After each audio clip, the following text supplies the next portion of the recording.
Pride and Prejudice, by Jane Austen. Chapter 41. The first week of their return was soon gone. The second began.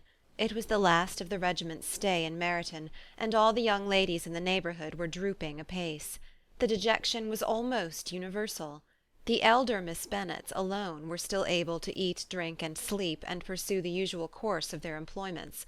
Very frequently were they reproached for this insensibility by Kitty and Lydia, whose own misery was extreme, and who could not comprehend such hard-heartedness in any of the family. "Good heaven! What is to become of us? What are we to do?" would they often exclaim in the bitterness of woe. "How can you be so smiling, Lizzie?" Their affectionate mother shared all their grief. She remembered what she had herself endured on a similar occasion 25 years ago. "I am sure," said she, "I cried for 2 days together when Colonel Miller's regiment went away. I thought I should have broken my heart." "I am sure I shall break mine," said Lydia. "If one could but go to Brighton," observed Mrs. Bennet. "Oh yes, if one could but go to Brighton, but papa is so disagreeable." "A little sea-bathing would set me up for ever."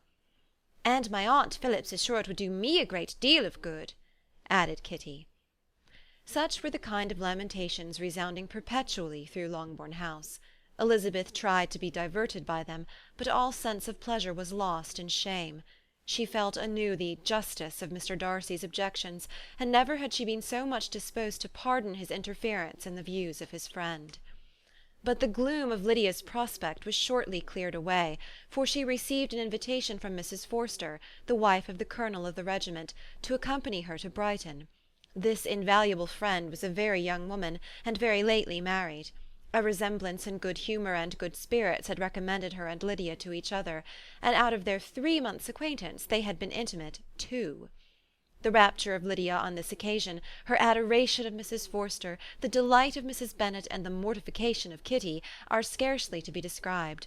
Wholly inattentive to her sister's feelings, Lydia flew about the house in restless ecstasy, calling for every one's congratulations, and laughing and talking with more violence than ever, whilst the luckless Kitty continued in the parlour repined at her fate in terms as unreasonable as her accent was peevish. "I cannot see why Mrs. Forster should not ask me as well as Lydia," said she. "Though I am not her particular friend, I have just as much right to be asked as she has, and more too, for I am 2 years older." In vain did Elizabeth attempt to make her reasonable, and Jane to make her resigned. As for Elizabeth herself, this invitation was so far from exciting in her the same feelings as in her mother and Lydia, that she considered it as the death-warrant of all possibility of common sense for the latter, and detestable as such a step must make her were it known, she could not help secretly advising her father not to let her go. She represented to him all the improprieties of Lydia's general behaviour, the little advantage she could derive from the friendship of such a woman as Mrs. Forster, and the probability of her being yet more imprudent with such a companion at Brighton, where the temptations must be greater than at home. He heard her attentively, and then said, "Lydia will never be easy until she has exposed herself in some public place or other, and we can never expect her to do it with so little expense or inconvenience to her family as under the present circumstances." "If you were aware," said Elizabeth, "of the very great disadvantage to us all which must arise from the public notice of Lydia's unguarded and imprudent manner, nay, which has already arisen from it, I am sure you would judge differently in this affair." "Already arisen?" repeated Mr. Bennet. "What, has she frightened away some of your lovers? Poor little Lizzie! But do not be cast down. Such squeamish youths as cannot bear to be connected with a little absurdity are not worth a regret. Come, let me see the list of pitiful fellows who have been kept aloof by Lydia's folly." "Indeed you are mistaken. I have no such injuries to resent. It is not of particular, but of general evils which I am now complaining. Our importance, our respectability in the world must be affected by the wild volatility, the assurance and disdain of all restraint which marks Lydia's character. Excuse me, for I must speak plainly. If you, my dear father, will not take the trouble of checking her exuberant spirits, and of teaching her that her present pursuits are not to be to the business of her life, she will soon be beyond the reach of amendment. Her character will be fixed, and she will, at 16, be the most determined flirt that ever made herself or her family ridiculous. A flirt, too, in the worst and meanest degree of flirtation, without any attraction beyond youth and a tolerable person, and from the ignorance and emptiness of her mind wholly unable to ward off any portion of that universal contempt which her rage for admiration will excite. In this danger Kitty also is comprehended. She will follow wherever Lydia leads. Vain, ignorant, idle, and absolutely uncontrolled. Oh, my dear father, can you suppose it possible that they will not be censured and despised wherever they are known, and that their sisters will not be often involved in the disgrace? Mr. Bennet saw that her whole heart was in the subject, and affectionately taking her hand, said in reply, "Do not make yourself uneasy, my love. Wherever you and Jane are known, you must be respected and valued, and you will not appear to less advantage for having a couple of, or I may say 3, very silly sisters. We shall have no peace at Longbourn if Lydia does not go to Brighton. Let her go, then. Colonel Forster is a sensible man, and will keep her out of any real mischief, and she is luckily too poor to be an object of prey to anybody.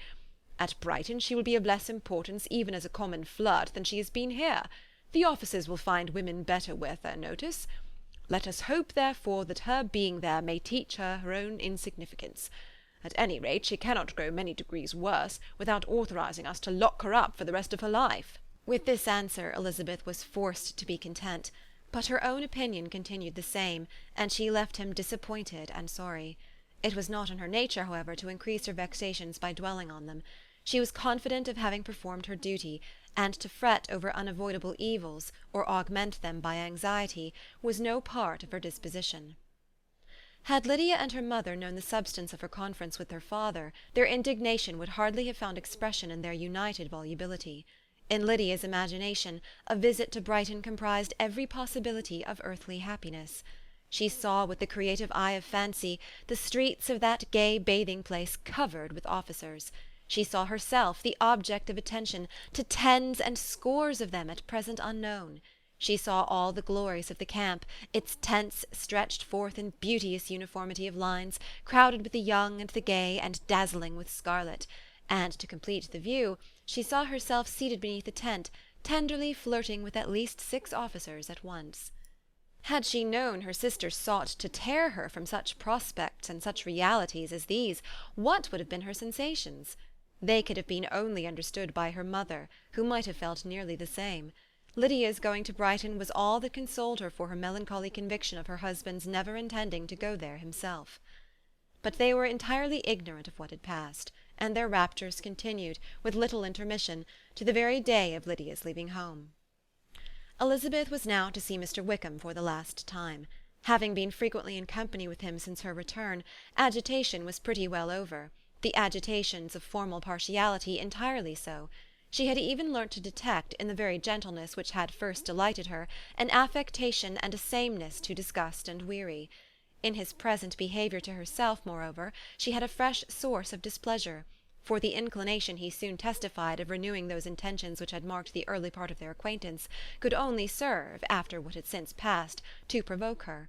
She lost all concern for him in finding herself thus selected as the object of such idle and frivolous gallantry, and while she steadily repressed it, could not but feel the reproof contained in his believing that however long, and for whatever cause, his attentions had been withdrawn, her vanity would be gratified, and her preference secured at any time by their renewal.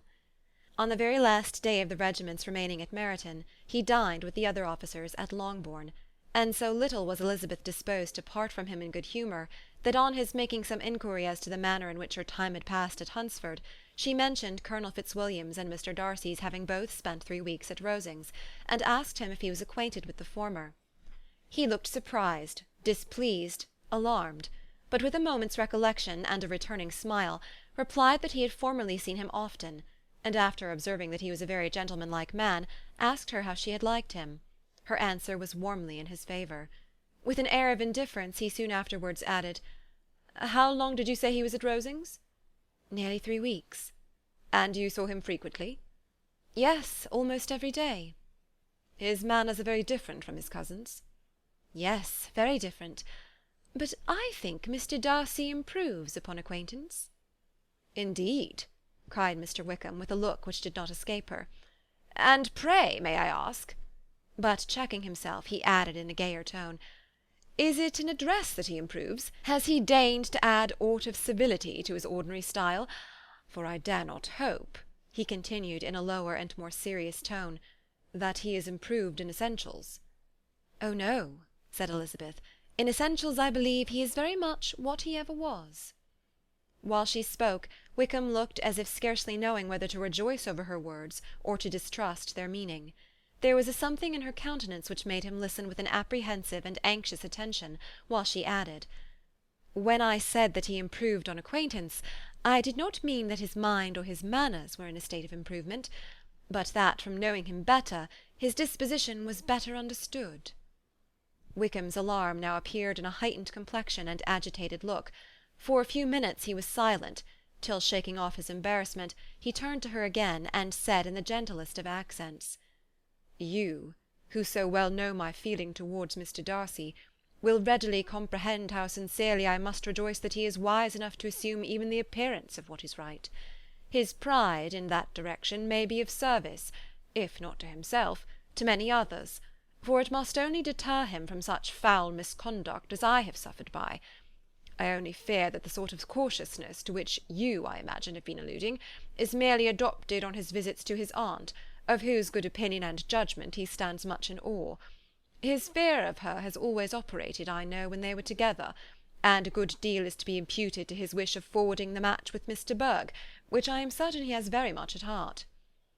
Elizabeth could not repress a smile at this, but she answered only by a slight inclination of the head. She saw that he wanted to engage her on the old subject of his grievances, and she was in no humour to indulge him. The rest of the evening passed with the appearance, on his side, of usual cheerfulness, but with no further attempt to distinguish Elizabeth, and they parted at last with mutual civility, and possibly a mutual desire of never meeting again. When the party broke up, Lydia returned with Mrs. Forster to Meryton, from whence they were to set out early the next morning. The separation between her and her family was rather noisy than pathetic. Kitty was the only one who shed tears, but she did weep from vexation and envy. Mrs. Bennet was diffuse in her good wishes for the felicity of her daughter, and impressive in her injunctions that she should not miss the opportunity of enjoying herself as much as possible, advice which there was every reason to believe would be well attended to. And in the clamorous happiness of Lydia herself in bidding farewell, the more gentle adieus of her sisters were uttered without being heard. End of Chapter 41. Pride and Prejudice, by Jane Austen. Chapter 42. Had Elizabeth's opinion been all drawn from her own family, she could not have formed a very pleasing opinion of conjugal felicity or domestic comfort. Her father, captivated by youth and beauty, and that appearance of good humour which youth and beauty generally give, had married a woman whose weak understanding and illiberal mind had very early in their marriage put an end to all real affection for her. Respect, esteem, and confidence had vanished for ever, and all his views of domestic happiness were overthrown. But Mr. Bennet was not of a disposition to seek comfort for the disappointment which his own imprudence had brought on, in any of those pleasures which too often console the unfortunate for their folly or their vice. He was fond of the country and of books, and from these tastes had arisen his principal enjoyments. To his wife he was very little otherwise indebted than as her ignorance and folly had contributed to his amusement. This is not the sort of happiness which a man would in general wish to owe to his wife, but where other powers of entertainment are wanting, the true philosopher will derive benefit from such as are given. Elizabeth, however, had never been blind to the impropriety of her father's behaviour as a husband. She had always seen it with pain, but respecting his abilities, and grateful for his affectionate treatment of herself, she endeavoured to forget what she could not overlook, and to banish from her thoughts that continual breach of conjugal obligation and decorum, which, in exposing his wife to the contempt of her own children, was so highly reprehensible. But she had never felt so strongly as now the disadvantages which must attend the children of so unsuitable a marriage, nor ever been so fully aware of the evils arising from so ill-judged a direction of talents.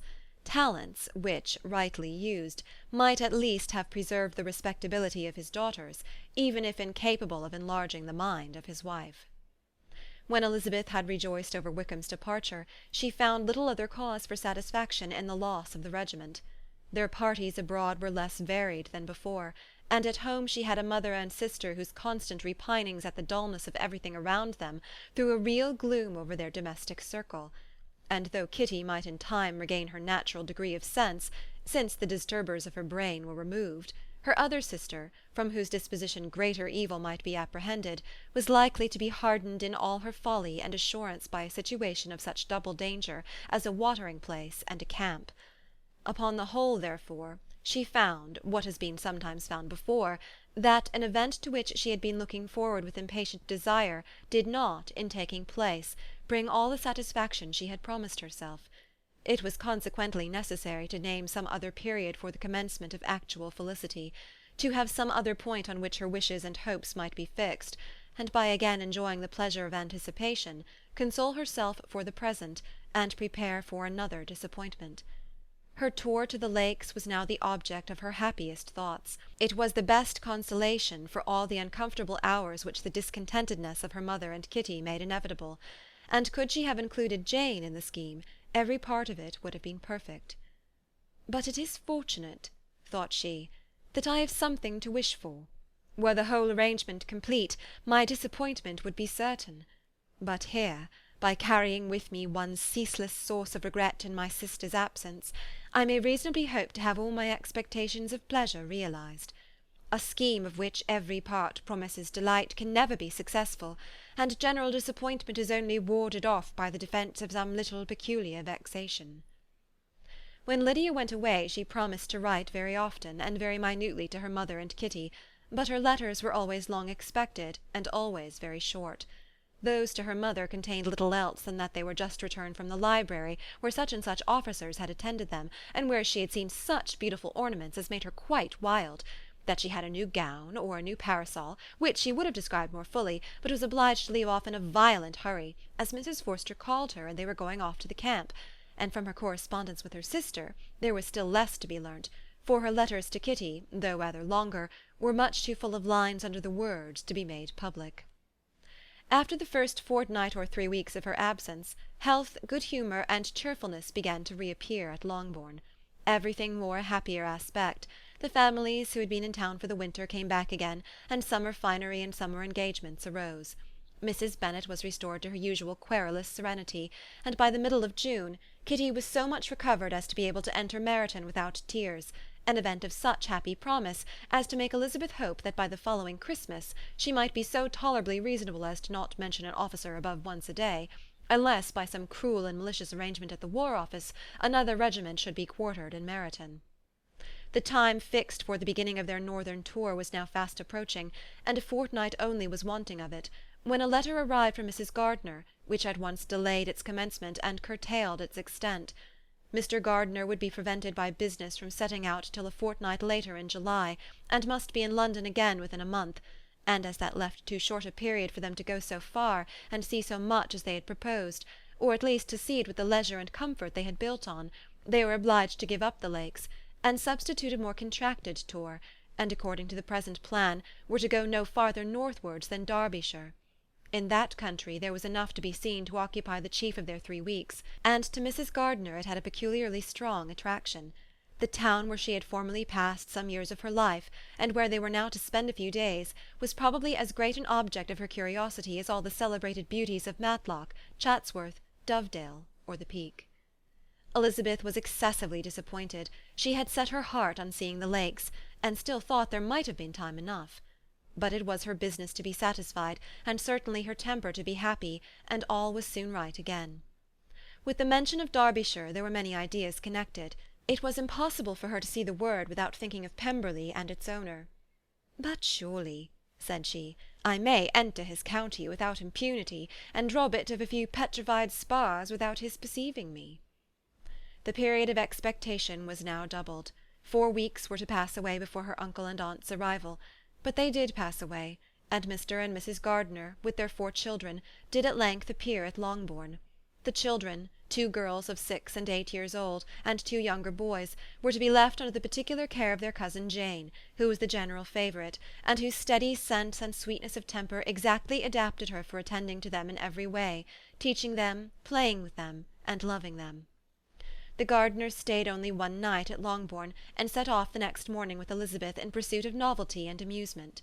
One enjoyment was certain, that of suitableness of companions, a suitableness which comprehended health and temper to bear inconveniences, cheerfulness to enhance every pleasure, and affection and intelligence, which might supply it among themselves, if there were disappointments abroad. It is not the object of this work to give a description of Derbyshire, nor of any of the remarkable places through which their route thither lay. Oxford, Blenheim, Warwick, Kenilworth, Birmingham, etc., are sufficiently known. A small part of Derbyshire is all the present concern. To the little town of Lambton, the scene of Mrs. Gardiner's former residence, and where she had lately learned some acquaintance still remained, they bent their steps, after having seen all the principal wonders of the country, and within 5 miles of Lambton, Elizabeth found from her aunt that Pemberley was situated. It was not in their direct road, nor more than a mile or two out of it. In talking over their route the evening before, Mrs. Gardiner expressed an inclination to see the place again. Mr. Gardiner declared his willingness, and Elizabeth was applied to for her approbation. "My love, should not you like to see a place of which you have heard so much?" said her aunt. "A place, too, with which so many of your acquaintances are connected. Wickham passed all his youth there, you know." Elizabeth was distressed. She felt that she had no business at Pemberley, and was obliged to assume a disinclination for seeing it. She must own that she was tired of seeing great houses. After going over so many, she really had no pleasure in fine carpets or satin curtains. Mrs. Gardiner abused her stupidity. "If it were merely a fine house richly furnished," said she, "I should not care about it myself, but the grounds are delightful. They have some of the finest woods in the country." Elizabeth said no more, but her mind could not acquiesce. The possibility of meeting Mr. Darcy, while viewing the place, instantly occurred. It would be dreadful. She blushed at the very idea, and thought it would be better to speak openly to her aunt than to run such a risk. But against this there were objections, and she finally resolved that it could be the last resource, if her private inquiries to the absence of the family were unfavourably answered. Accordingly, when she retired at night, she asked the chambermaid whether Pemberley were not a very fine place, what was the name of its proprietor, and, with no little alarm, whether the family were down for the summer. A most welcome negative followed the last question, and her alarms now being removed, she was at leisure to feel a great deal of curiosity to see the house herself, and when the subject was revived the next morning, and she was again applied to, could readily answer, and with a proper air of indifference, that she had not really any dislike to the scheme. To Pemberley, therefore, they were to go.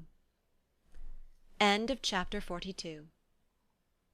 Pride and Prejudice, by Jane Austen. Chapter 43. Elizabeth, as they drove along, watched for the first appearance of Pemberley Woods with some perturbation, and when at last they turned in at the lodge, her spirits were in a high flutter. The park was very large, and contained great variety of ground. They entered it in one of its lowest points, and drove for some time through a beautiful wood stretching over a wide extent. Elizabeth's mind was too full for conversation, but she saw and admired every remarkable spot and point of view.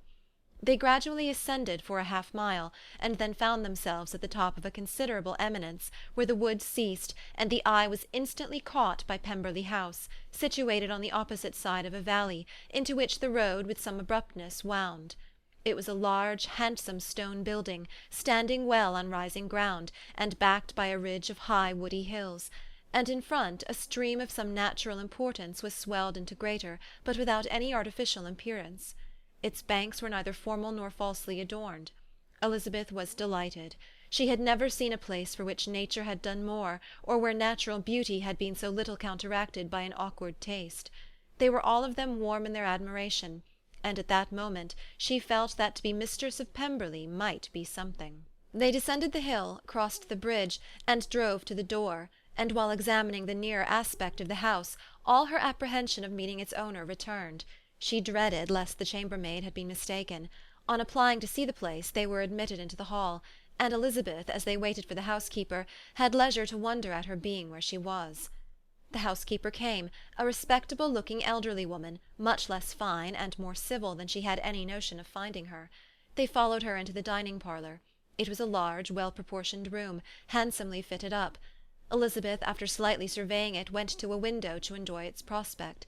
The hill, crowned with wood, which they had descended, receiving increased abruptness from the distance, was a beautiful object. Every disposition of the ground was good, and she looked on the whole scene, the river, the trees scattered on its banks, and the winding of the valley as far as she could trace it, with delight. As they passed into other rooms, these objects were taking different positions, but from every window there were beauties to be seen. The rooms were lofty and handsome, and their furniture suitable to the fortunes of its proprietor. But Elizabeth saw, with admiration of his taste, that it was neither gaudy nor uselessly fine, with less of splendour and more real elegance than the furniture of Rosings. "And of this place," thought she, "I might have been mistress. With these rooms I might now have been familiarly acquainted. Instead of viewing them as a stranger, I might have rejoiced in them as my own, and welcomed to them as visitors my aunt and uncle. But no," recollecting herself, "that could never be. My aunt and uncle would have been lost to me. I should not have been allowed to invite them." This was a lucky recollection. It saved her from something very like regret. She longed to inquire of the housekeeper whether her master was really absent, but had not the courage for it. At length, however, the question was asked by her uncle, and she turned away with alarm, while Mrs. Reynolds replied that he was, adding, "But we expect him to-morrow with a large party of friends." How rejoiced was Elizabeth that their own journey had not by any circumstance been delayed a day. Her aunt now called her to look at a picture. She approached, and saw the likeness of Mr. Wickham, suspended amongst several other miniatures, over the mantelpiece. Her aunt asked her smilingly how she liked it. The housekeeper came forward, and told them it was a picture of a young gentleman, the son of her late master's steward, who had been brought up by him at his own expense. "He is now gone into the army," she added, "but I am afraid he has turned out very wild." Mrs. Gardiner looked at her niece with a smile, but Elizabeth could not return it. "And that," said Mrs. Reynolds, pointing to another of the miniatures, "is my master, and very like him. It was drawn at the same time as the other, about 8 years ago." "I have heard much of your master's fine person," said Mrs. Gardiner, looking at the picture. "It is a handsome face. But, Lizzie, you can tell us whether it is like or not." Mrs. Reynolds' respect for Elizabeth seemed to increase on this intimation of her knowing her master. "Does that young lady know Mr. Darcy?" Elizabeth coloured and said, "A little."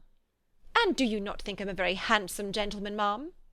"Yes, very handsome." "I am sure I know none so handsome. But in the gallery upstairs you will see a finer, larger picture of him than this.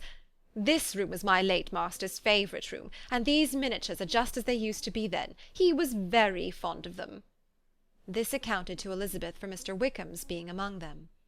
Mrs. Reynolds then directed their attention to one of Miss Darcy, drawn when she was only 8 years old. "And is Miss Darcy as handsome as her brother?"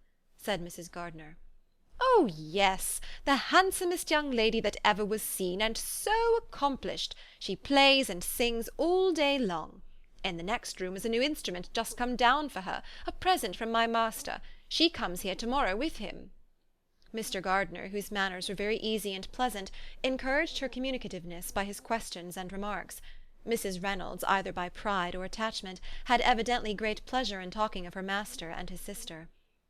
"Is your master much at Pemberley in the course of the year?" "Not so much as I could wish, sir, but I dare say he may spend half his time here, and Miss Darcy is always down for the summer months." "Except," thought Elizabeth, "when she goes to Ramsgate."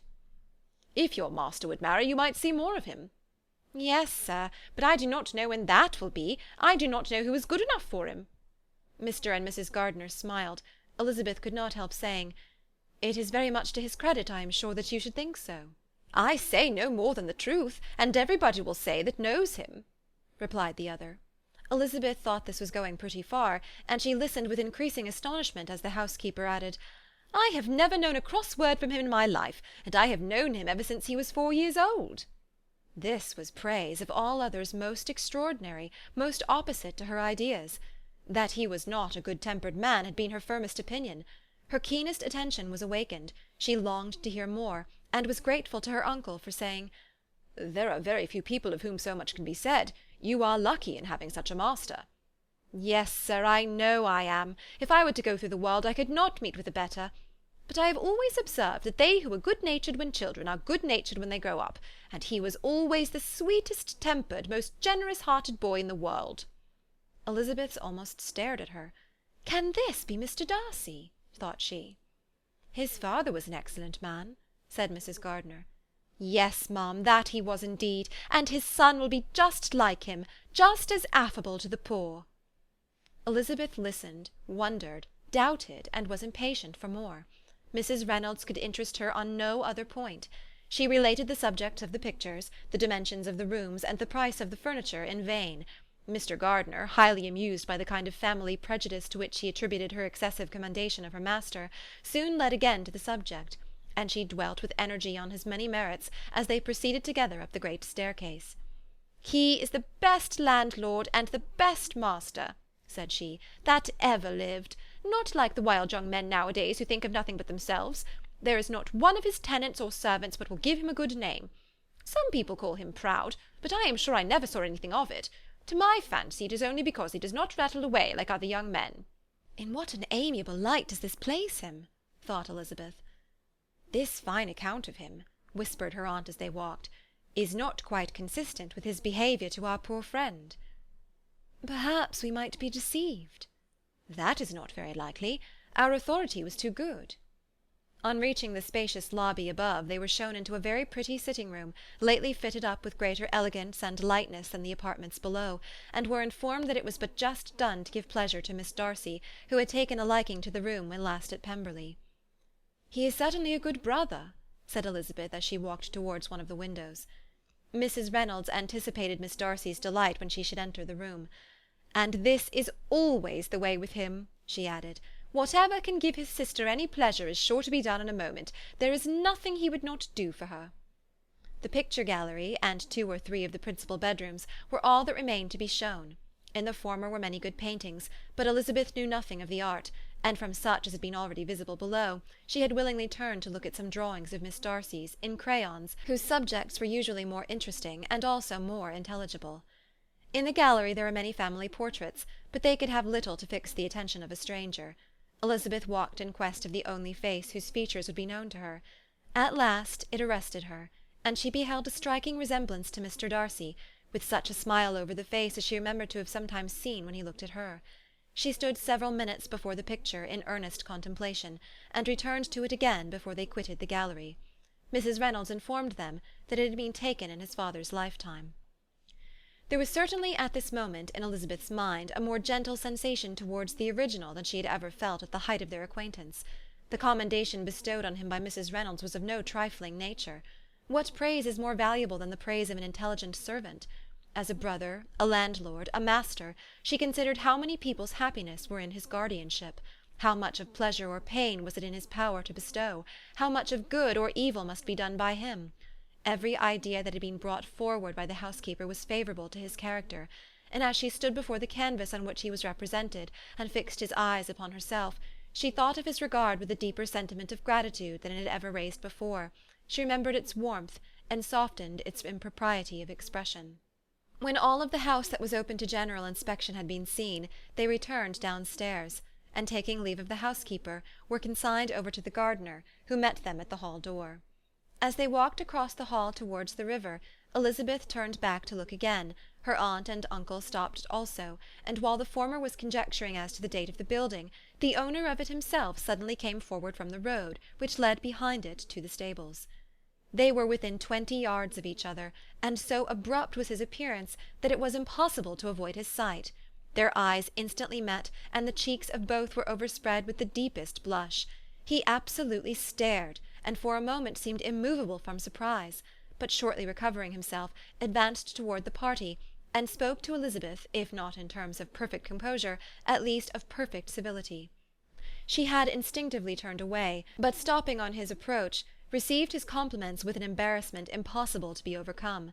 Had his first appearance, or his resemblance to the picture they had just been examining, been insufficient to assure the other two that they now saw Mr. Darcy, the gardener's expression of surprise on beholding his master must immediately have told it. They stood a little aloof while he was talking to their niece, who, astonished and confused, scarcely dared lift her eyes to his face, and knew not what answer she returned to his civil inquiries after her family.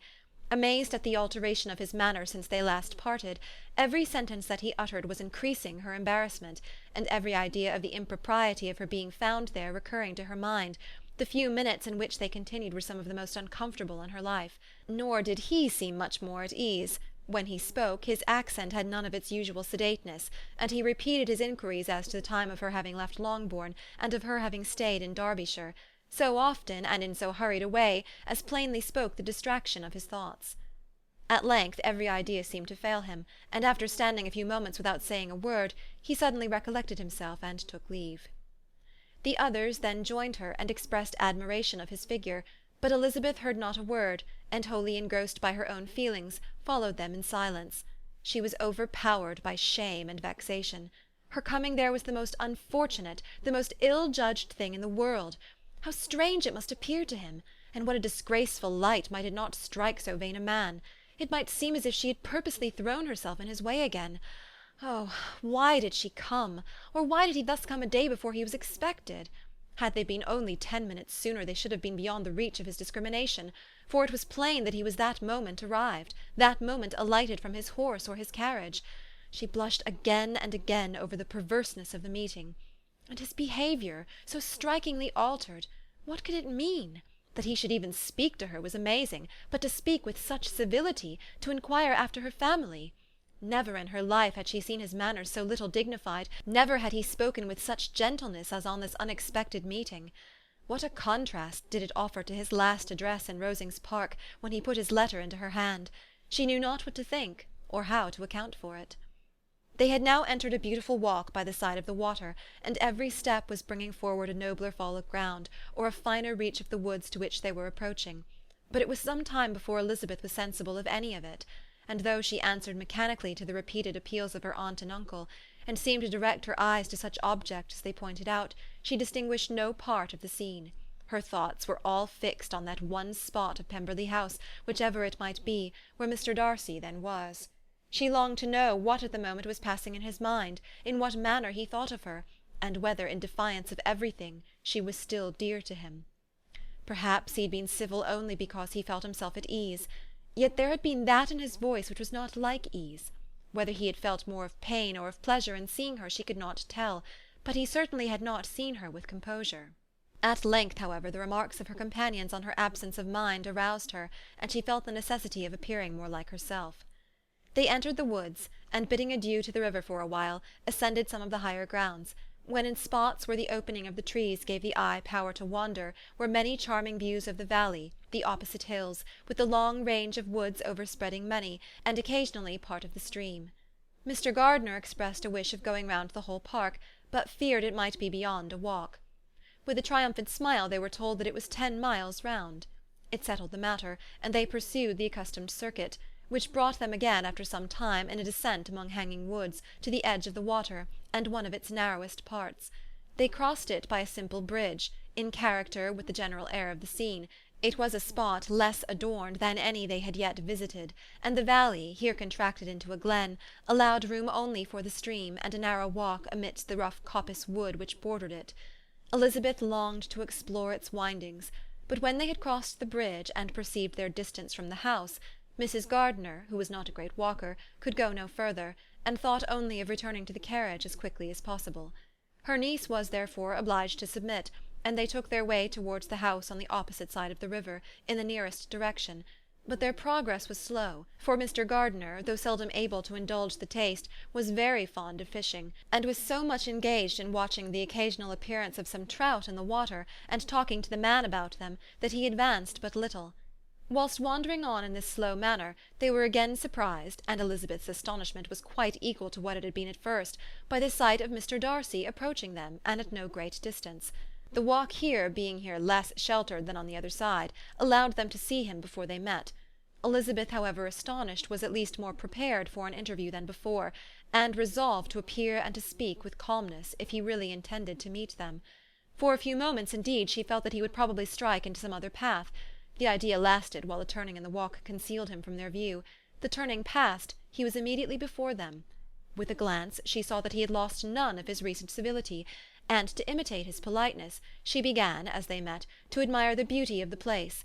But she had not got beyond the words "delightful" and "charming," when some unlucky recollections obtruded, and she fancied that praise of Pemberley from her might be mischievously construed. Her colour changed, and she said no more. Mrs. Gardiner was standing a little behind, and on her pausing, he asked her if she would do him the honour of introducing him to her friends.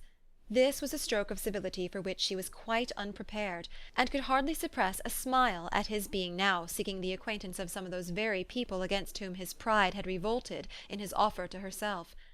What will be his surprise, thought she, when he knows who they are? He takes them now for people of fashion. The introduction, however, was immediately made, and as she named their relationship to herself, she stole a sly look at him to see how he bore it, and was not without the expectation of his decamping as fast as he could from such disgraceful companions. That he was surprised by the connection was evident. He sustained it, however, with fortitude, and so far from going away, turned his back with them and entered into conversation with Mr. Gardiner. Elizabeth could not but be pleased, could not but triumph. It was consoling that he should know she had some relations for whom there was no need to blush. She listened most attentively to all that passed between them, and gloried in every expression, every sentence of her uncle, which marked his intelligence, his taste, or his good manners. The conversation soon turned upon fishing, and she heard Mr. Darcy invite him with the greatest civility to fish there as often as he chose while he continued in the neighbourhood, offering at the same time to supply him with fishing tackle, and pointing out those parts of the stream where there was most usually sport. Mrs. Gardiner, who was walking arm in arm with Elizabeth, gave her a look expressive of wonder. Elizabeth said nothing, but it gratified her exceedingly. The compliment must be all for herself. Her astonishment, however, was extreme, and continually was she repeating, "Why is he so altered? From what can it proceed? It cannot be for me, it cannot be for my sake that his manners are thus softened. My reproofs at Hunsford could not work such a change as this. It is impossible that he should still love me." After walking some time in this way, the two ladies in front, the two gentlemen behind, on resuming their places, after descending to the brink of the river for the better inspection of some curious water plant, there chanced to be a little alteration. It originated in Mrs. Gardiner, who, fatigued by the exercise of the morning, found Elizabeth's arm inadequate to her support, and consequently preferred her husband's. Mr. Darcy took her place by her niece, and they walked on together. After a short silence, the lady first spoke. She wished him to know that she had been assured of his absence before she came to the place, and accordingly began by observing that his arrival had been very unexpected. "For your housekeeper," she added, "informed us that you would certainly not be here till to-morrow, and indeed, before we left Bakewell, we understood that you were not immediately expected in the country." He acknowledged the truth of it all, and said that business with his steward had occasioned his coming forward a few hours before the rest of the party with whom he had been travelling. "They will join me early to-morrow," he continued, "and among them are some who will claim an acquaintance with you, Mr. Bingley and his sisters." Elizabeth answered only by a slight bow. Her thoughts were instantly driven back to the time when Mr. Bingley's name had been the last mentioned between them, and if she might judge by his complexion, his mind was not very differently engaged. "There is also one other person in the party," he continued after a pause, "who more particularly wishes to be known to you. Will you allow me, or do I ask too much, to introduce my sister to your acquaintance during your stay at Lambton?" The surprise of such an application was great indeed. It was too great for her to know in what manner she acceded to it. She immediately felt that whatever desire Miss Darcy might have of being acquainted with her must be the work of her brother, and without looking farther, it was satisfactory, it was gratifying to know that his resentment had not made him think really ill of her. They now walked on in silence, each of them deep in thought. Elizabeth was not comfortable, that was impossible, but she was flattered and pleased. His wish of introducing his sister to her was a compliment of the highest kind. They soon outstripped the others, and when they had reached the carriage, Mr. and Mrs. Gardiner were half a quarter of a mile behind. He then asked her to walk into the house, but she declared herself not tired, and they stood together on the lawn. At such a time much might have been said, and silence was very awkward. She wanted to talk, but there seemed to be an embargo on every subject. At last she recollected that she had been travelling, and they talked of Matlock and Dovedale with great perseverance. Yet time and her aunt moved slowly, and her patience and her ideas were nearly worn out before the tete-a-tete was over. On Mr. and Mrs. Gardiner's coming up, they were all pressed to go into the house and take some refreshment, but this was declined, and they parted on each side with utmost politeness. Mr. Darcy handed the ladies into the carriage, and when it drove off, Elizabeth saw him walking slowly towards the house. The observations of her uncle and aunt now began, and each of them pronounced him to be infinitely superior to anything they had expected. "He is perfectly well behaved, polite and unassuming," said her uncle. "There is something a little stately in him, to be sure," replied her aunt, "but it is confined to his air, and is not unbecoming. I can now say with the housekeeper, that though some people may call him proud, I have seen nothing of it." "I was never more surprised than by his behaviour to us. It was more than civil, it was really attentive, and there was no necessity for such attention. His acquaintance with Elizabeth was very trifling." "To be sure, Lizzie," said her aunt, "he is not so handsome as Wickham, or rather he has not Wickham's countenance, for his features are perfectly good. But how came you to tell me that he was so disagreeable?" Elizabeth excused herself as well as she could, said that she had liked him better when they had met in Kent than before, and that she had never seen him so pleasant as this morning. "But perhaps he may be a little whimsical in his civilities," replied her uncle. "Your great men often are, and I shall not take him at his word, as he might change his mind another day and warn me off his grounds." Elizabeth felt that they had entirely misunderstood his character, but said nothing. "From what we have seen of him," continued Mrs. Gardiner, "I really should not have thought that he could have behaved in so cruel a way by anybody as he has done by poor Wickham. He has not an ill-natured look. On the contrary, there is something pleasing about his mouth when he speaks, and there is something of dignity in his countenance that would not give one an unfavourable idea of his heart. But, to be sure, the good lady who showed us his house did give him a most flaming character. I could hardly help laughing aloud sometimes. But he is a liberal master, I suppose, and that in the eye of a servant comprehends every virtue." Elizabeth here felt herself called on to say something in vindication of his behaviour to Wickham, and therefore gave them to understand, in as guarded a manner as she could, that by what she had heard from his relations in Kent, his actions were capable of a very different construction, and that his character was by no means so faulty, nor Wickham's so amiable as they had been considered in Hertfordshire. In confirmation of this, she related the particulars of all the pecuniary transactions in which they had been connected, without actually naming her authority, but stating it to be such as might be relied on. Mrs. Gardiner was surprised and concerned, but as they were now approaching the scene of her former pleasures, every idea gave way to the charm of recollection, and she was too much engaged in pointing out to her husband all the interesting spots in its environs to think of anything else.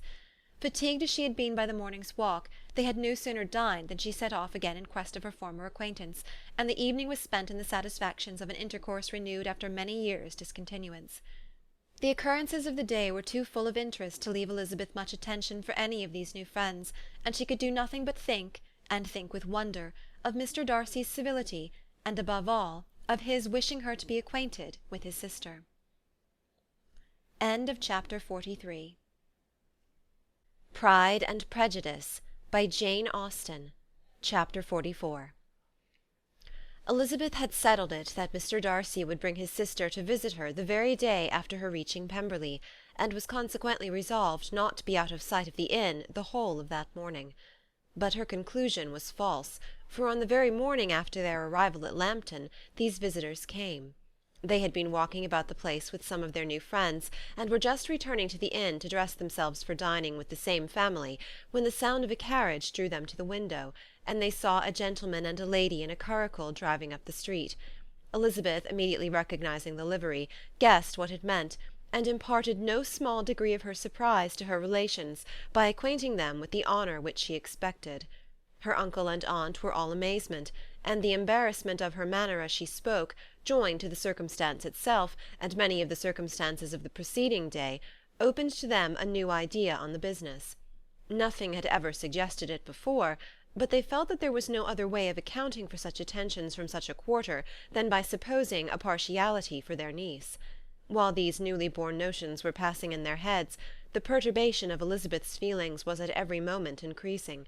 She was quite amazed at her own discomposure, but amongst other causes of disquiet, she dreaded lest the partiality of the brother should have said too much in her favour, and more than commonly anxious to please, she naturally suspected that every power of pleasing would fail her.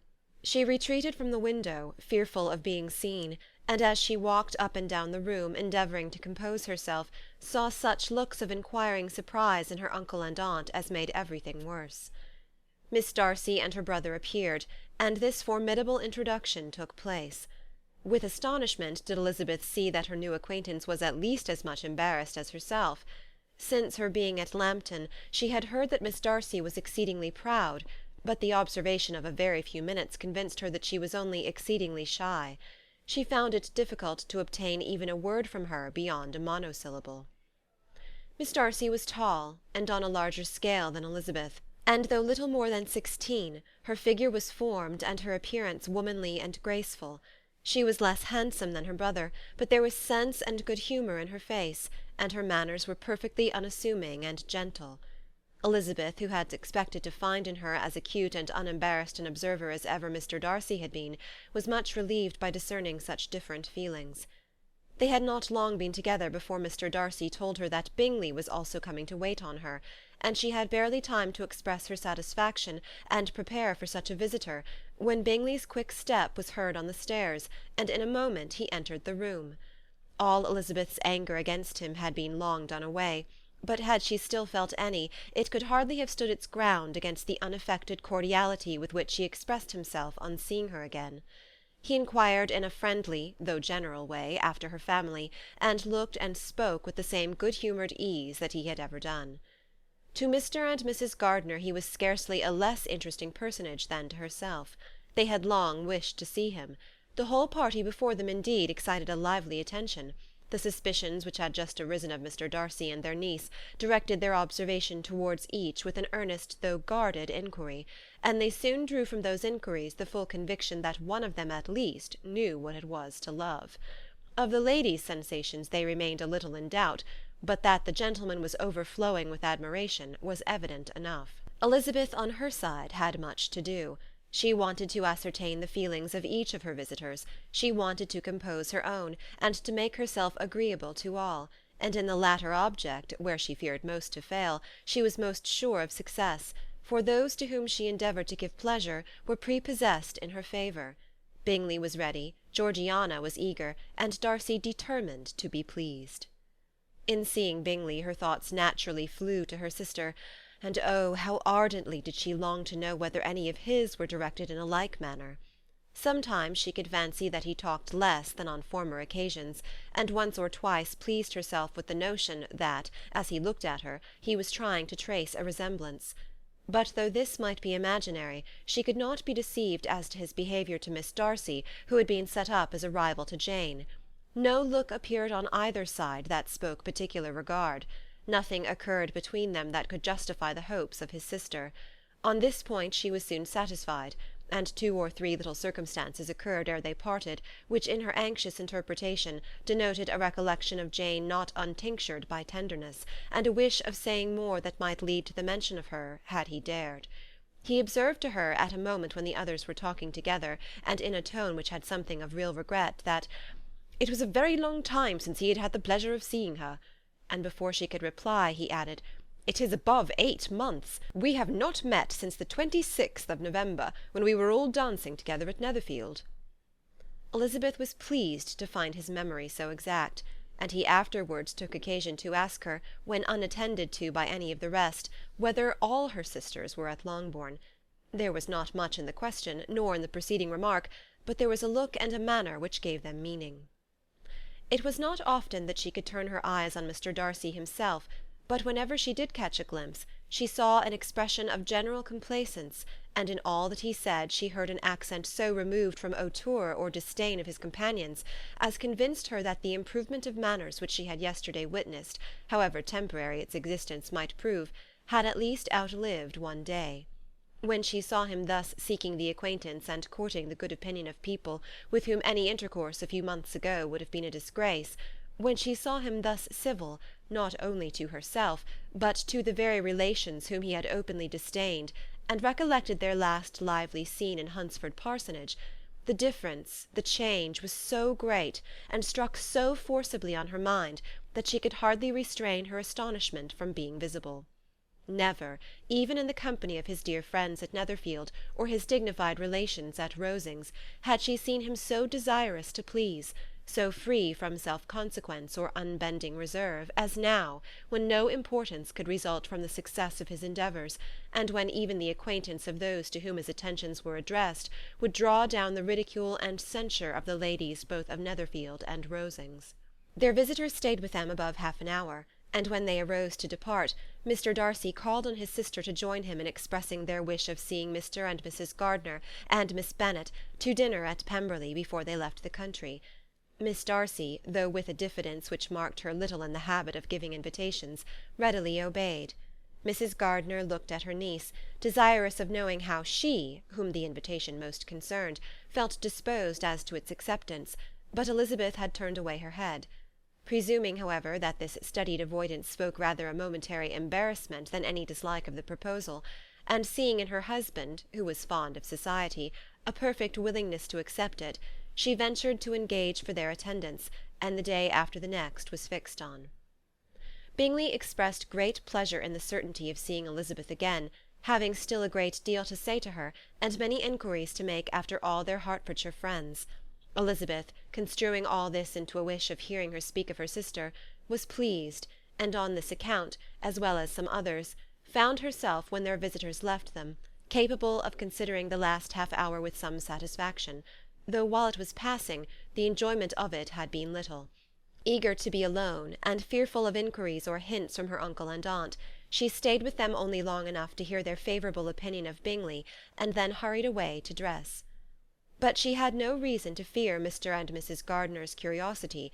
It was not their wish to force her communication. It was evident that she was much better acquainted with Mr. Darcy than they had before any idea of.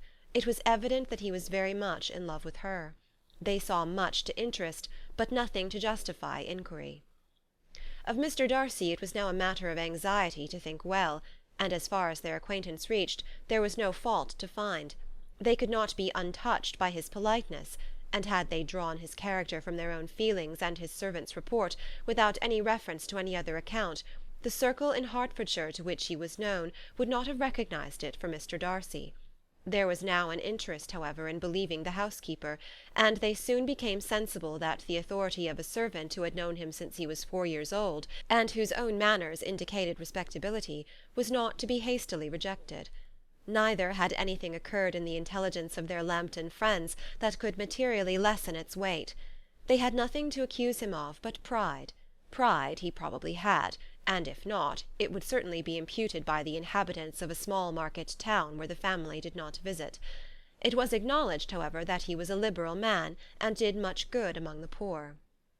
With respect to Wickham, the travellers soon found that he was not held there in much estimation, for though the chief of his concerns with the son of his patron were imperfectly understood, it was yet a well-known fact that, on his quitting Derbyshire, he had left many debts behind him, which Mr. Darcy had afterwards discharged.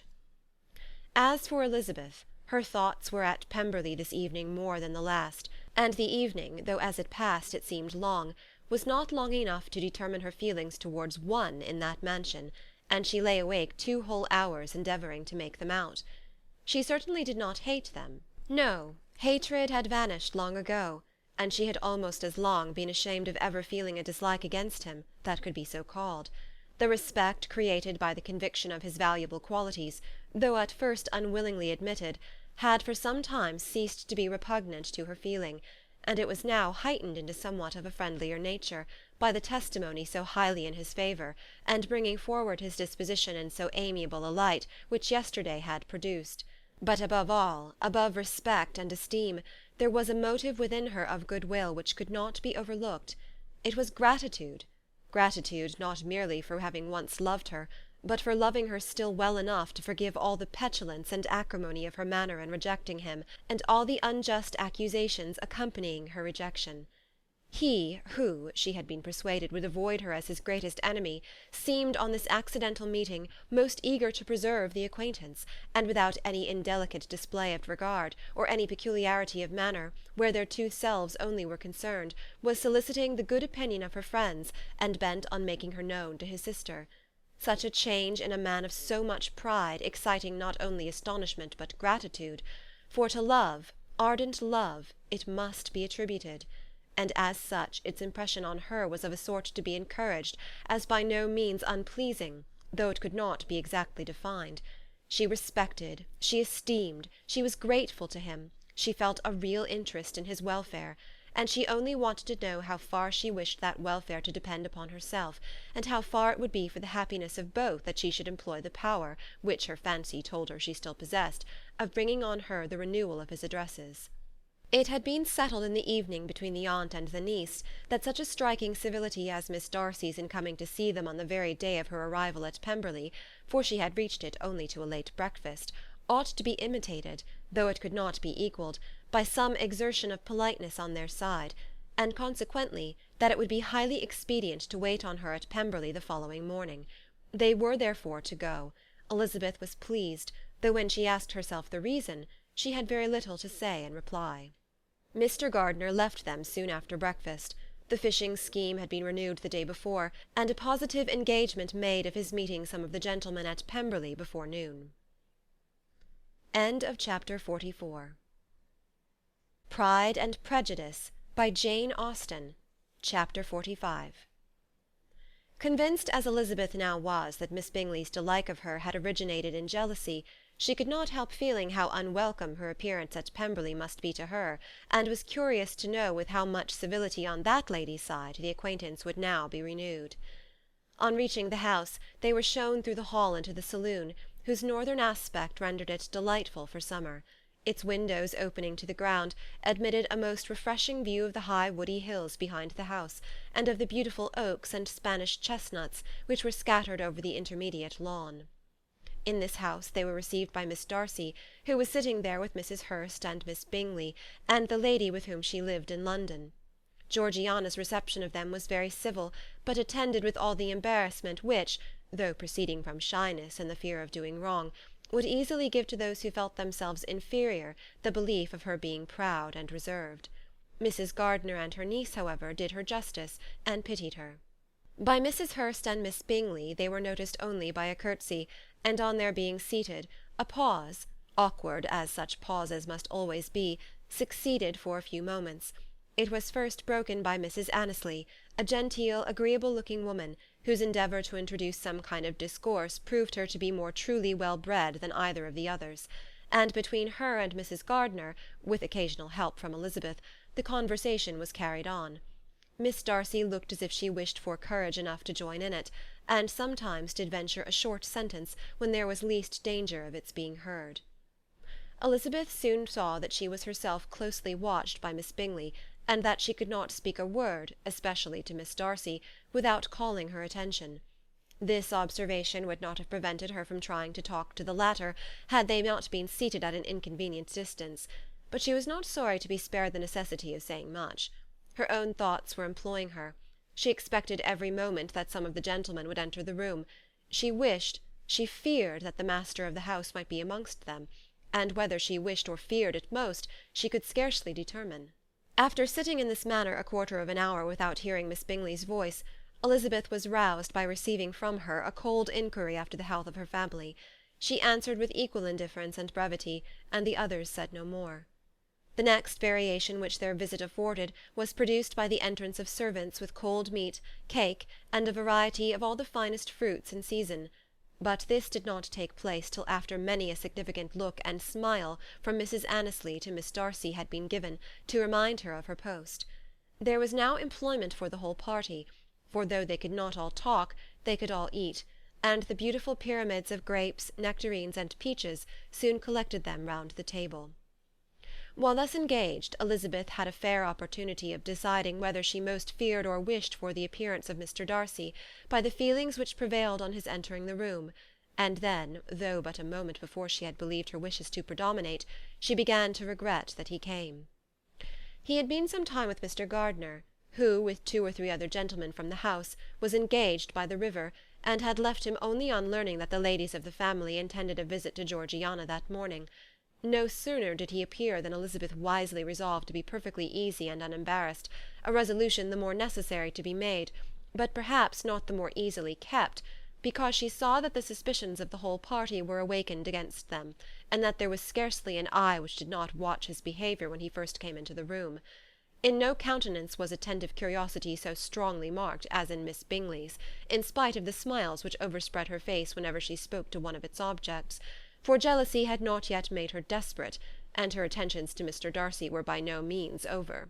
Miss Darcy, on her brother's entrance, exerted herself much more to talk, and Elizabeth saw that he was anxious for his sister and herself to get acquainted, and forwarded as much as possible every attempt at conversation on either side. Miss Bingley saw all this likewise, and in the imprudence of anger took the first opportunity of saying, with sneering civility, "Pray, Miss Eliza, are not the Blankshire militia removed from Meryton? They must be a great loss to your family." In Darcy's presence she dared not mention Wickham's name, but Elizabeth instantly comprehended that he was uppermost in her thoughts, and the various recollections connected with him gave her a moment's distress, but exerting herself vigorously to repel the ill-natured attack, she presently answered the question in a tolerably detached tone. While she spoke, an involuntary glance showed her Darcy, with a heightened complexion, earnestly looking at her, and his sister overcome with confusion, and unable to lift up her eyes. Had Miss Bingley known what pain she was then giving her beloved friend, she undoubtedly would have refrained from the hint, but she had merely intended to discompose Elizabeth by bringing forward the idea of a man to whom she believed her partial, and to make her betray a sensibility which might injure her in Darcy's opinion, and perhaps to remind the latter of all the follies and absurdities by which some part of her family were connected with that corps. Not a syllable had ever reached her of Miss Darcy's meditated elopement. To no creature had it been revealed, where secrecy was possible, except to Elizabeth, and from all Bingley's connections her brother was particularly anxious to conceal it, from the very wish which Elizabeth had long ago attributed to him, of their becoming hereafter her own. He had certainly formed such a plan, and without meaning that it should affect his endeavour to separate him from Miss Bennet, it is probable that it might add something to his lively concern for the welfare of his friend. Elizabeth's collected behaviour, however, soon quieted his emotion, and as Miss Bingley, vexed and disappointed, dared not approach nearer to Wickham, Georgiana also recovered in time, though not enough to be able to speak any more. Her brother, whose eyes she feared to meet, scarcely recollected her interest in the affair, and the very circumstance which had been designed to turn his thoughts from Elizabeth seemed to have fixed them on her more and more cheerfully. Their visit did not continue long after the question and answer above mentioned, and while Mr. Darcy was attending them to their carriage, Miss Bingley was venting her feelings in criticisms on Elizabeth's person, behaviour, and dress. But Georgiana would not join her. Her brother's recommendation was enough to ensure her favour, his judgment could not err. And as he had spoken in such terms of Elizabeth as to leave Georgiana without the power of finding her otherwise than lovely and amiable. When Darcy returned to the saloon, Miss Bingley could not help repeating to him some part of what she had been saying to his sister. "How very ill Miss Eliza Bennet looks this morning, Mr. Darcy," she cried. "I never in my life saw anyone so much altered as she is since the winter. She is grown so brown and coarse. Louisa and I were agreeing that we should not have known her again." However little Mr. Darcy might have liked such an address, he contented himself with coolly replying that he perceived no other alteration than her being rather tanned, no miraculous consequence of travelling in the summer. "For my own part," she rejoined, "I must confess that I never saw any beauty in her. Her face is too thin, her complexion has no brilliancy, and her features are not at all handsome. Her nose wants character, there is nothing marked in its lines. Her teeth are tolerable, but not out of the common way. And as for her eyes, which have sometimes been called so fine, I could never see anything extraordinary in them. They have a sharp, shrewish look, which I do not like at all, and in her air altogether there is a self-sufficiency without fashion which is intolerable." Persuaded as Miss Bingley was that Darcy admired Elizabeth, this was not the best method of recommending herself, but angry people are not always wise, and in seeing him at last look somewhat nettled, she had all the success she expected. He was resolutely silent, however, and from a determination of making him speak, she continued, "I remember, when we first knew her in Hertfordshire, how amazed we all were to find that she was a reputed beauty, and I particularly recollect your saying one night, after they had been dining at Netherfield, 'She a beauty! I should as soon call her mother a wit.' But afterwards she seemed to improve on you, and I believe you thought her rather pretty at one time." "Yes," replied Darcy, who could contain himself no longer, "but that was only when I first saw her, for it is many months since I have considered her as one of the handsomest women of my acquaintance." He then went away, and Miss Bingley was left to all the satisfaction of having forced him to say what gave no one any pain but herself. Mrs. Gardiner and Elizabeth talked of all that had occurred during their visit, as they returned, except what had particularly interested them both. The look and behaviour of everybody they had seen were discussed, except of the person who had mostly engaged their attention. They talked of his sister, his friends, his house, his fruit, of everything but himself. Yet Elizabeth was longing to know what Mrs. Gardiner thought of him, and Mrs. Gardiner would have been highly gratified by her niece's beginning the subject. End of chapter 45. Pride and Prejudice, by Jane Austen. Chapter 46. Elizabeth had been a good deal disappointed in not finding a letter from Jane on their first arrival at Lambton, and this disappointment had been renewed on each of the mornings that had now been spent there, but on the third her repining was over, and her sister justified, by the receipt of 2 letters from her at once, on one of which was marked that it had been missent elsewhere. Elizabeth was not surprised at it, as Jane had written the direction remarkably ill. They had just been preparing to walk as the letters came in, and her uncle and aunt, leaving her to enjoy them in quiet, set off by themselves. The one missent must first be attended to. It had been written 5 days ago.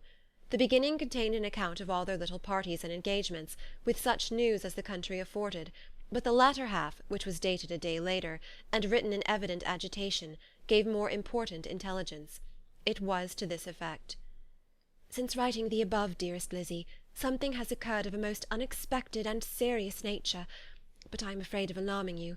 Be assured that we are all well. What I have to say relates to poor Lydia. An express came at 12 last night, just as we were all gone to bed, from Colonel Forster, to inform us that she was gone off to Scotland with one of his officers, to own the truth, with Wickham. Imagine our surprise. To Kitty, however, it does not seem so wholly unexpected. I am very, very sorry. So imprudent a match on both sides. But I am willing to hope the best, and that his character has been misunderstood.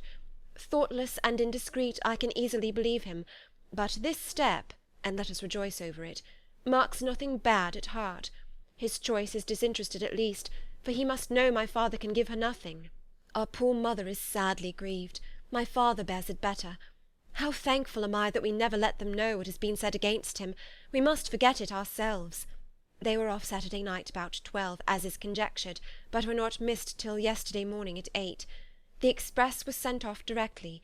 My dear Lizzie, they must have passed within 10 miles of us. Colonel Forster gives us reason to expect him here soon. Lydia left a few lines for his wife, informing her of their intention. I must conclude, for I cannot be long from our poor mother. I am afraid you will not be able to make it out, but I hardly know what I have written." Without allowing herself time for consideration, and scarcely knowing what she felt, Elizabeth, on finishing this letter, instantly seized the other, and opening it with the utmost impatience, read as follows. It had been written a day later than the conclusion of the first. "By this time, my dearest sister, you have received my hurried letter. I wish this may be more intelligible, but though not confined for time, my head is so bewildered that I cannot answer for being coherent. Dearest Lizzie, I hardly know what I would write, but I have bad news for you, and it cannot be delayed. Imprudent as the marriage between Mr. Wickham and our poor Lydia would be, we are now anxious to be assured that it has taken place, for there is but too much reason to fear they are not gone to Scotland. Colonel Forster came yesterday, having left Brighton the day before, not many hours after the express. Though Lydia's short letter to Mrs. F. gave them to understand that they were going to Gretna Green, something was dropped by Denny expressing his belief that W. never intended to go there, or to marry Lydia at all, which was repeated to Colonel F., who, instantly taking the alarm, set off from B. intending to trace their route. He did trace them easily to Clapham, but no further, for on entering that place they removed into a hackney coach, and dismissed the chaise that brought them from Epsom. All that is known after this is, that they were seen to continue the London road. I know not what to think. After making every possible inquiry on that side of London, Colonel F. came on into Hertfordshire, anxiously renewing them at all the turnpikes, and all the inns in Barnet and Hatfield, but without any success. No such people had been seen to pass through. With the kindest concern he came on to Longbourn, and broke his apprehensions to us in a manner most creditable to his heart. I am sincerely grieved for him and Mrs. F., but no one can throw any blame on them. Our distress, my dear Lizzie, is very great. My father and mother believe the worst, but I cannot think so ill of him. Many circumstances might make it more eligible for them to be married privately in town than to pursue their first plan, and even if he could form such a design against a young woman of Lydia's connections, which is not likely, can I suppose her so lost to everything? Impossible. I grieve to find, however, that Colonel F. is not disposed to depend upon their marriage. He shook his head when I expressed my hopes, and said he feared W. was not a man to be trusted. My poor mother is really ill, and keeps her room. Could she exert herself, it would be better, but this is not to be expected. And as to my father, I never in my life saw him so affected. Poor Kitty has anger for having concealed their attachment, but as it was a matter of confidence, one cannot wonder. I am truly glad, dearest Lizzie, that you have been spared something of these distressing scenes. But now, as the first shock is over, shall I own that I long for your return? I am not so selfish, however, as to press for it, if inconvenient. Adieu. I take up my pen again to do what I have just told you I would not, but circumstances are such that I cannot help earnestly begging you all to come here as soon as possible. I know my dear uncle and aunt so well that I am not afraid of requesting it, though I have still something more to ask of the former. My father is going to London with Colonel Forster instantly to try to discover her. What he means to do I am sure I know not, but his excessive distress will not allow him to pursue any measure in the best and safest way, and Colonel Forster is obliged to be at Brighton again to-morrow evening. In such an exigence, my uncle's advice and assistance would be everything in the world. He will immediately comprehend what I must feel, and I rely upon his goodness. Oh, where is my uncle? Cried Elizabeth, darting from her seat as she finished the letter, in eagerness to follow him, without losing a moment of time so precious. But as she reached the door it was opened by a servant, and Mr. Darcy appeared. Her pale face and impetuous manner made him start, and before he could recover himself to speak, she, in whose mind every idea was superseded by Lydia's situation, hastily exclaimed, "I beg your pardon, but I must leave you. I must find Mr. Gardiner this moment, on business that cannot be delayed. I have not an instant to lose." "Good God, what is the matter?" cried he, with more feeling than politeness. Then, recollecting himself, "I will not detain you a minute, but let me or let the servant go after Mr. and Mrs. Gardiner. You are not well enough, you cannot go yourself." Elizabeth hesitated, but her knees trembled under her, and she felt how little would be gained by her attempting to pursue them. Calling back the servant, therefore, she commissioned him, though in so breathless an accent as made her almost unintelligible, to fetch his master and mistress home instantly. On his quitting the room she sat down, unable to support herself, and looking so miserably ill that it was impossible for Darcy to leave her, or to refrain from saying, in a tone of gentleness and commiseration, "Let me call your maid. Is there nothing you could take to give you present relief? A glass of wine? Shall I get you one? You are very ill." "No, I thank you," she replied, endeavouring to recover herself. "There is nothing the matter with me. I am quite well. I am only distressed by some dreadful news which I have just received from Longbourn." She burst into tears as she alluded to it, and for a few minutes could not speak another word. Darcy, in wretched suspense, could only say something indistinctly of his concern, and observe her in compassionate silence. At length she spoke again. "I have just had a letter from Jane, with such dreadful news. It cannot be concealed from any one. My younger sister has left all her friends, has eloped, has thrown herself into the power of Mr. Wickham. They are gone off together from Brighton. You know him too well to doubt the rest. She has no money, no connections, nothing that can tempt him. She is lost for ever." Darcy was fixed in astonishment. "When I consider," she added in a yet more agitated voice, "that I might have prevented it, I who knew what he was. Had I but explained some part of it only, some part of what I learnt to my own family, had his character been known, this could not have happened. But it is all too late now." "I am grieved indeed," cried Darcy. "Grieved, shocked. But is it certain, absolutely certain?" "Oh, yes. They left Brighton together on Sunday night, and were traced almost to London, but not beyond. They are certainly not gone to Scotland." "And what has been done, what has been attempted to recover her?" "My father has gone to London, and Jane has written to beg my uncle's immediate assistance, and we shall be off, I hope, in half an hour. But nothing can be done. I know very well that nothing can be done. How is such a man to be worked on? How are they even to be discovered? I have not the smallest hope. It is every way horrible." Darcy shook his head in silent acquiescence. "When my eyes were opened to his real character, oh, had I known what I ought, what I dared to do! But I knew not. I was afraid of doing too much. Wretched, wretched mistake!" Darcy made no answer. He seemed scarcely to hear her, and was walking up and down the room in earnest meditation, his brow contracted, his air gloomy. Elizabeth soon observed, and instantly understood it. Her power was sinking.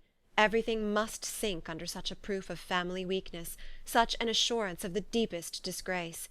She could neither wonder nor condemn, but the belief of his self-conquest brought nothing consolatory to her bosom, afforded no palliation of her distress.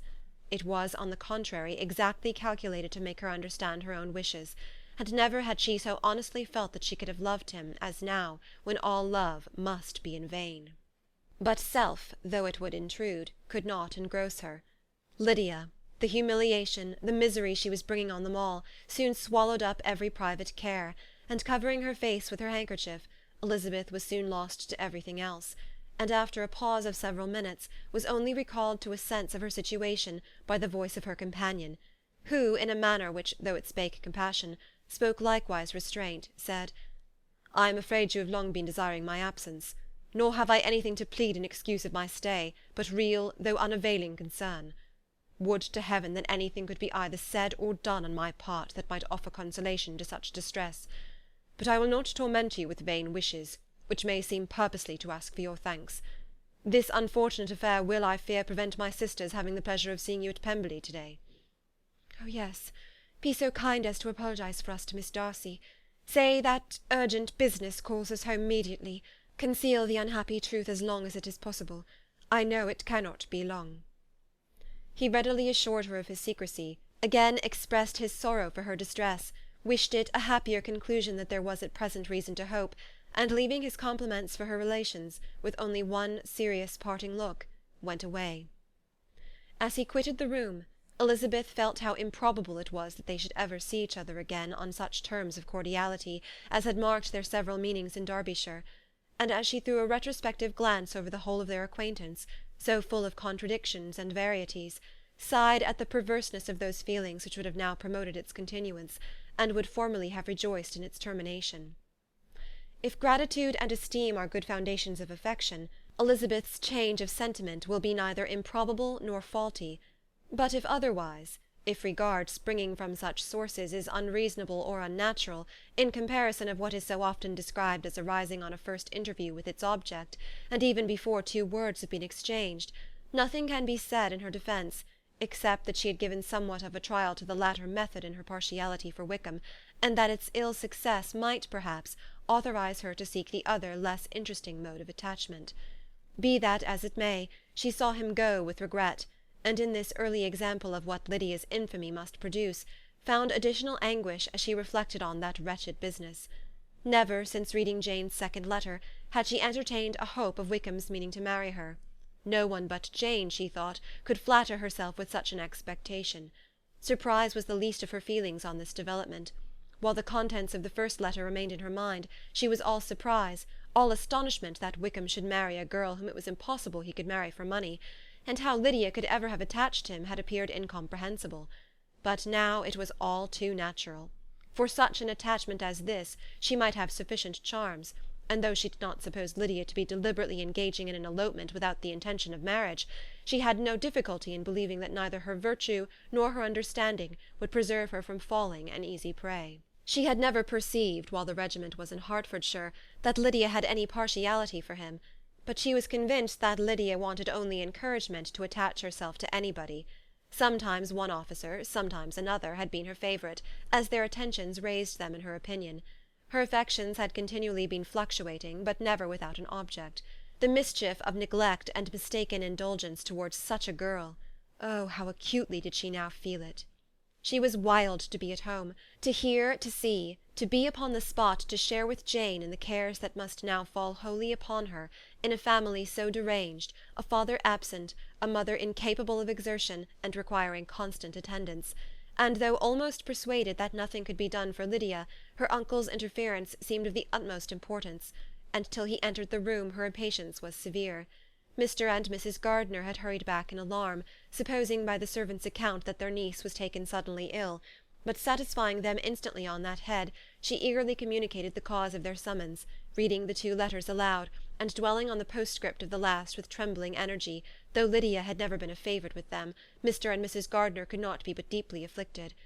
Not Lydia only, but all were concerned in it, and after the first exclamations of surprise and horror, Mr. Gardiner promised every assistance in his power. Elizabeth, though expecting no less, thanked him with tears of gratitude, and all three being actuated by one spirit, everything relating to their journey was speedily settled. They were to be off as soon as possible. "But what is to be done about Pemberley?" cried Mrs. Gardiner. "John told us Mr. Darcy was here when you sent for us. Was it so?" "Yes, and I told him we should not be able to keep our engagement. That is all settled." "What is all settled?" repeated the other, as she ran into her room to prepare. "And are they upon such terms as for her to disclose the real truth? Oh, that I knew how it was!" But wishes were vain, or at least could only serve to amuse her in the hurry and confusion of the following hour. Had Elizabeth been at leisure to be idle, she would have remained certain that all employment was impossible to one so wretched as herself, but she had her share of business as well as her aunt, and amongst the rest were notes to be written to all their friends at Lambton, with false excuses for their sudden departure. An hour, however, saw the whole completed, and Mr. Gardiner meanwhile having settled his account at the inn, nothing remained to be done but to go. And Elizabeth, after all the misery of the morning, found herself in a shorter space of time than she could have supposed, seated in the carriage, and on the road to Longbourn. End of Chapter 46. Pride and Prejudice, by Jane Austen. Chapter 47.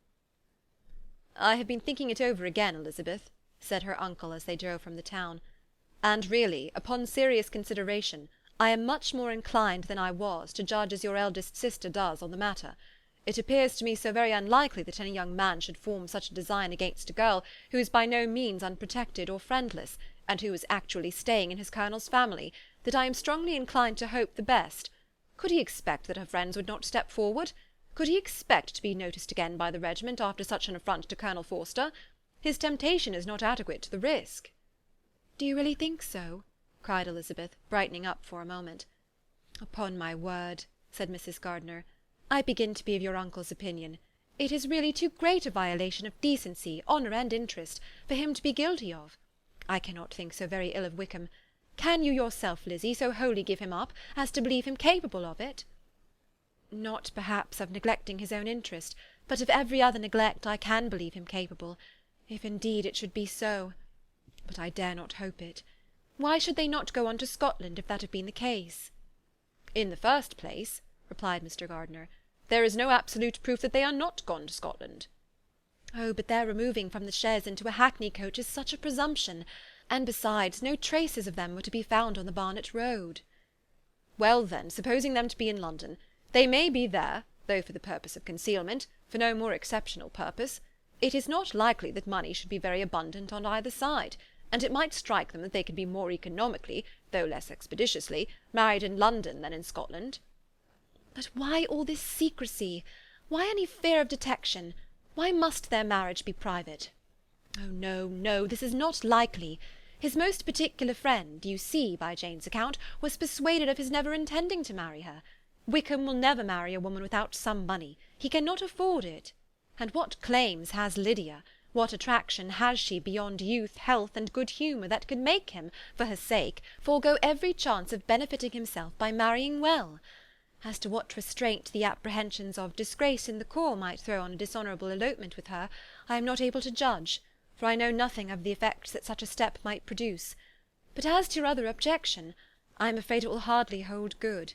Lydia has no brothers to step forward, and he might imagine from my father's behaviour, from his indolence and the little attention he has ever seemed to give to what was going forward in his family, that he would do as little, and think as little about it, as any father could do in such a matter."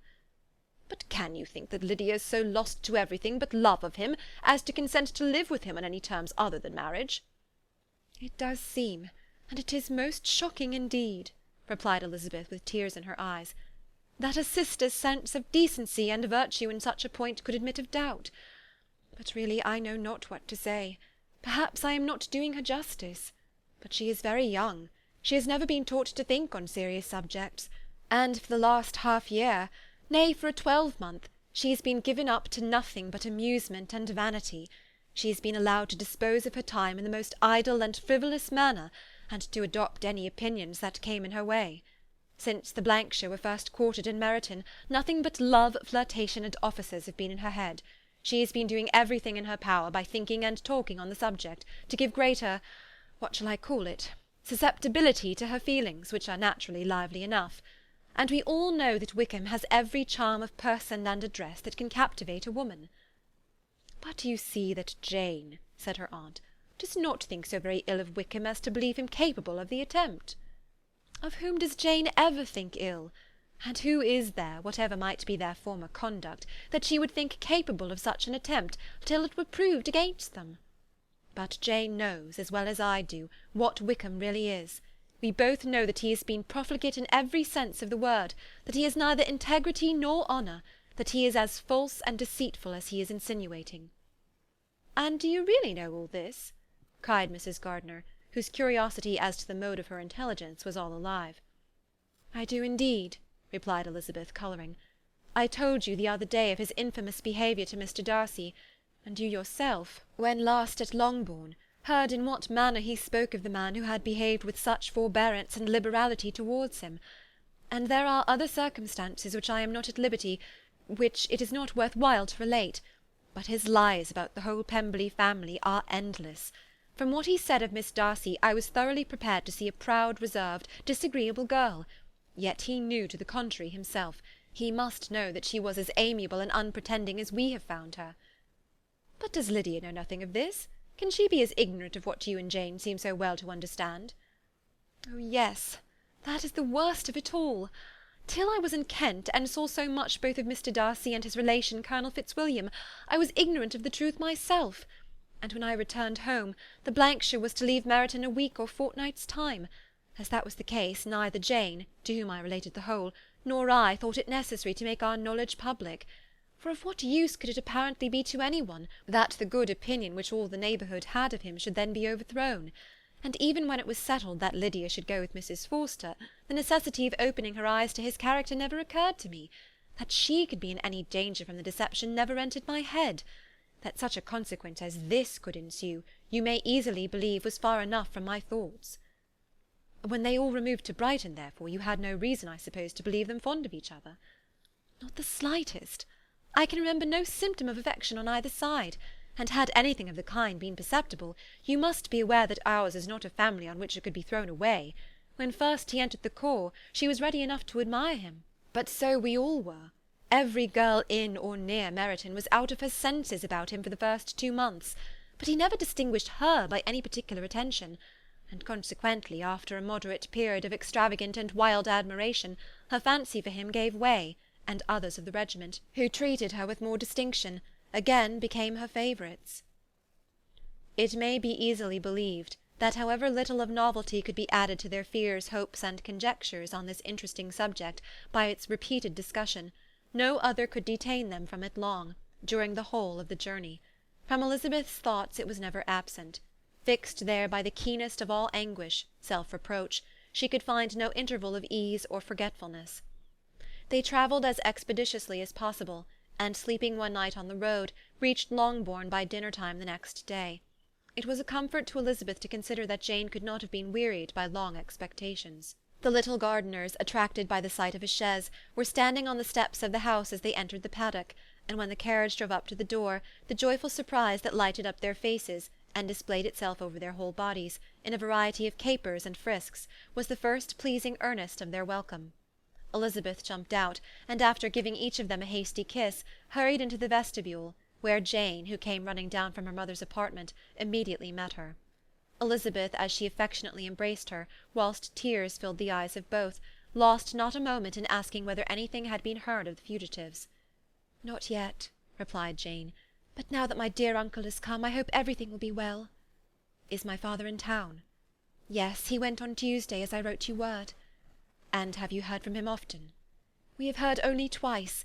He wrote to me a few lines on Wednesday to say that he had arrived in safety, and to give me his directions, which I particularly begged him to do. He merely added that he should not write again till he had something of importance to mention." "And my mother, how is she? How are you all?" "My mother is tolerably well, I trust, though her spirits are greatly shaken. She is upstairs, and will have great satisfaction in seeing you all. She does not yet leave her dressing-room. Mary and Kitty, thank heaven, are quite well." "But you, how are you?" cried Elizabeth. "You look pale. How much you must have gone through!" Her sister, however, assured her of being perfectly well, and their conversation, which had been passing while Mr. and Mrs. Gardiner were engaged with their children, was now put an end to by the approach of the whole party. Jane ran to her uncle and aunt, and welcomed and thanked them both with alternate smiles and tears. When they were all in the drawing-room, the questions which Elizabeth had already asked were of course repeated by the others, and they soon found that Jane had no intelligence to give.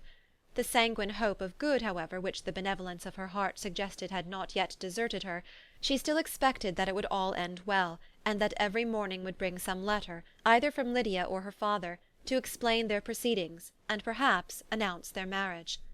Mrs. Bennet, to whose apartment they all repaired after a few minutes' conversation together, received them exactly as might be expected, with tears and lamentations of regret, invectives against the villainous conduct of Wickham, and complaints of her own sufferings and ill-usage, blaming everybody but the person to whose ill-judging indulgence the errors of her daughter must principally be owing. "If I had been able," said she, "to carry my point in going to Brighton with all my family, this would not have happened. But poor dear Lydia had nobody to take care of her. Why did the Forsters ever let her go out of their sight? I am sure there was some great neglect or other on their side, for she is not the kind of girl to do such a thing if she had been well looked after. I always thought they were very unfit to have the charge of her, but I was overruled, as I always am. Poor dear child!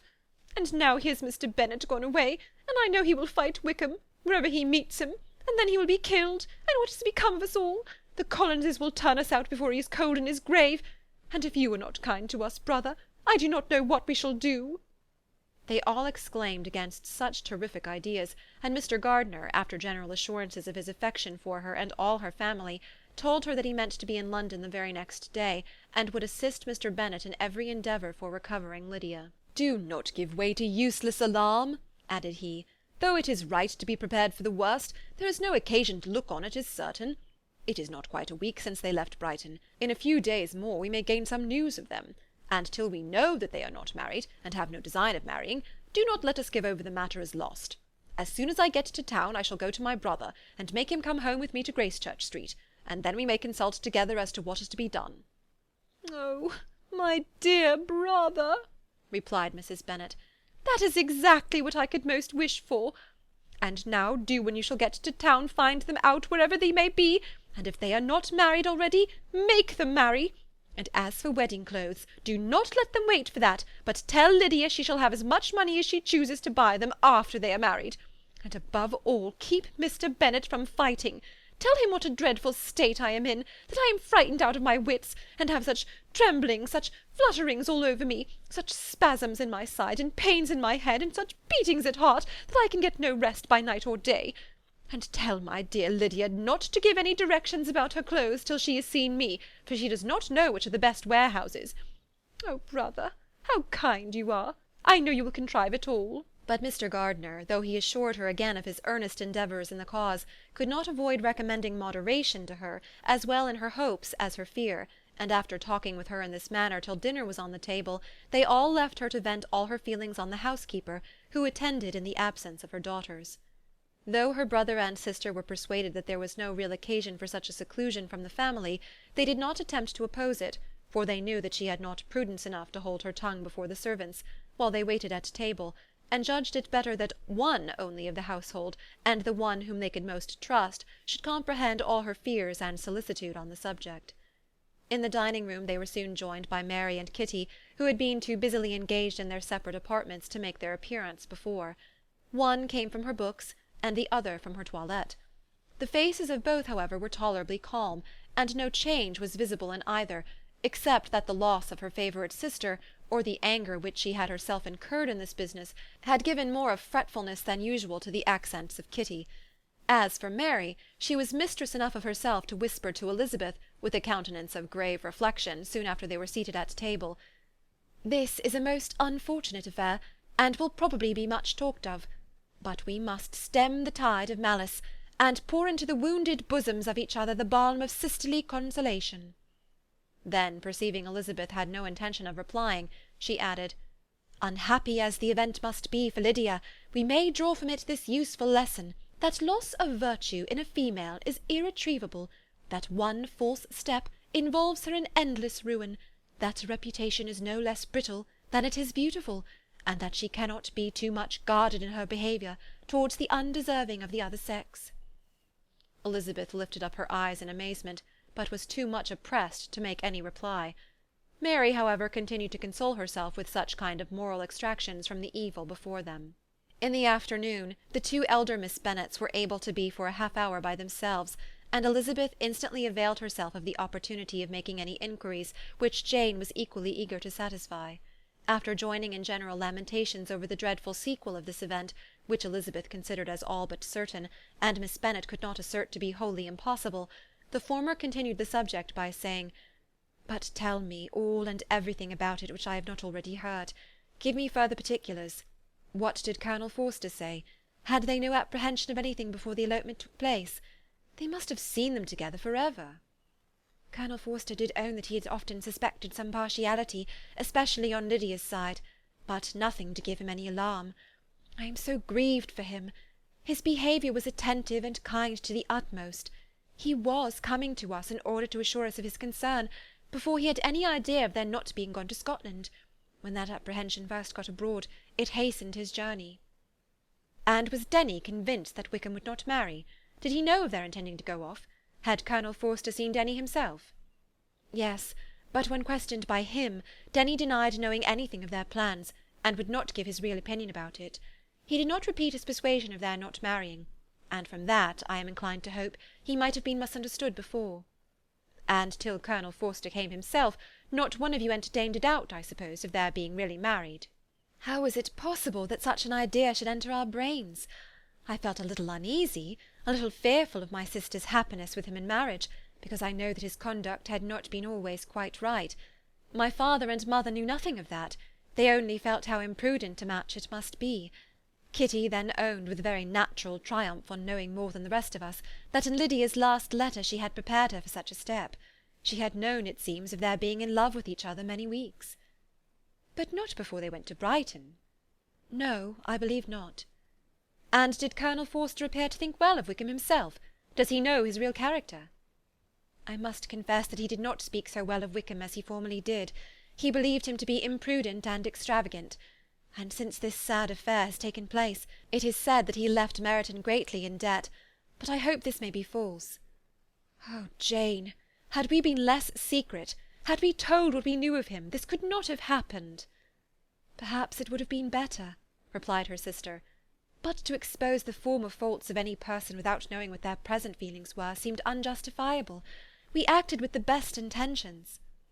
"Could Colonel Forster repeat the particulars of Lydia's note to his wife?" "He brought it with him for us to see." Jane then took it from her pocket-book, and gave it to Lydia. These were the contents. "My dearest Harriet, you will laugh when you know where I am gone, and I cannot help laughing myself at your surprise to-morrow morning, as soon as I am missed.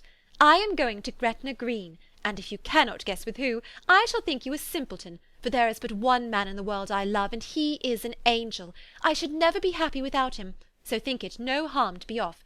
You need not send them word at Longbourn of my going if you do not like it, for it will make the surprise the greater when I write to them and sign my name Lydia Wickham. What a good joke it will be! I can hardly write for laughing. Pray make my excuses to Pratt for not keeping my engagement and dancing with him to-night. Tell him I hope he will excuse me when he knows all, and tell him I will dance with him at the next ball we meet with great pleasure. I shall send for my clothes when I get to Longbourn, but I wish you would tell Sally to mend a great slit in my worked muslin gown before they are packed up. Good-bye. Give my love to Colonel Forster. I hope you will drink to our good journey. Your affectionate friend, Lydia Bennet." "Oh, thoughtless, thoughtless Lydia!" cried Elizabeth when she had finished it. "What a letter is this, to be written at such a moment! But at least it shows that she was serious on the subject of their journey. Whatever he might afterwards persuade her to, it was not on her side a scheme of infamy. My poor father, how he must have felt it! I never saw anyone so shocked. He could not speak a word for full 10 minutes. My mother was taken ill immediately, and the whole house in such confusion." "Oh, Jane," cried Elizabeth, "was there a servant belonging to it who did not know the whole story before the end of the day?" "I do not know. I hope there was. But to be guarded at such a time is very difficult. My mother was in hysterics, and though I endeavoured to give her every assistance in my power, I am afraid I did not do so much as I might have done. But the horror of what might possibly happen almost took from me my faculties. Your attendance upon her has been too much for you. You do not look well. Oh, that I had been with you! You have had every care and anxiety upon yourself alone. Mary and Kitty have been very kind, and would have shared in every fatigue, I am sure, but I did not think it right for either of them. Kitty is slight and delicate, and Mary studies so much that her hours of repose should not be broken in on. My Aunt Phillips came to Longbourn on Tuesday after my father went away, and was so good as to stay till Thursday with me. She was of great use and comfort to us all. And Lady Lucas has been very kind.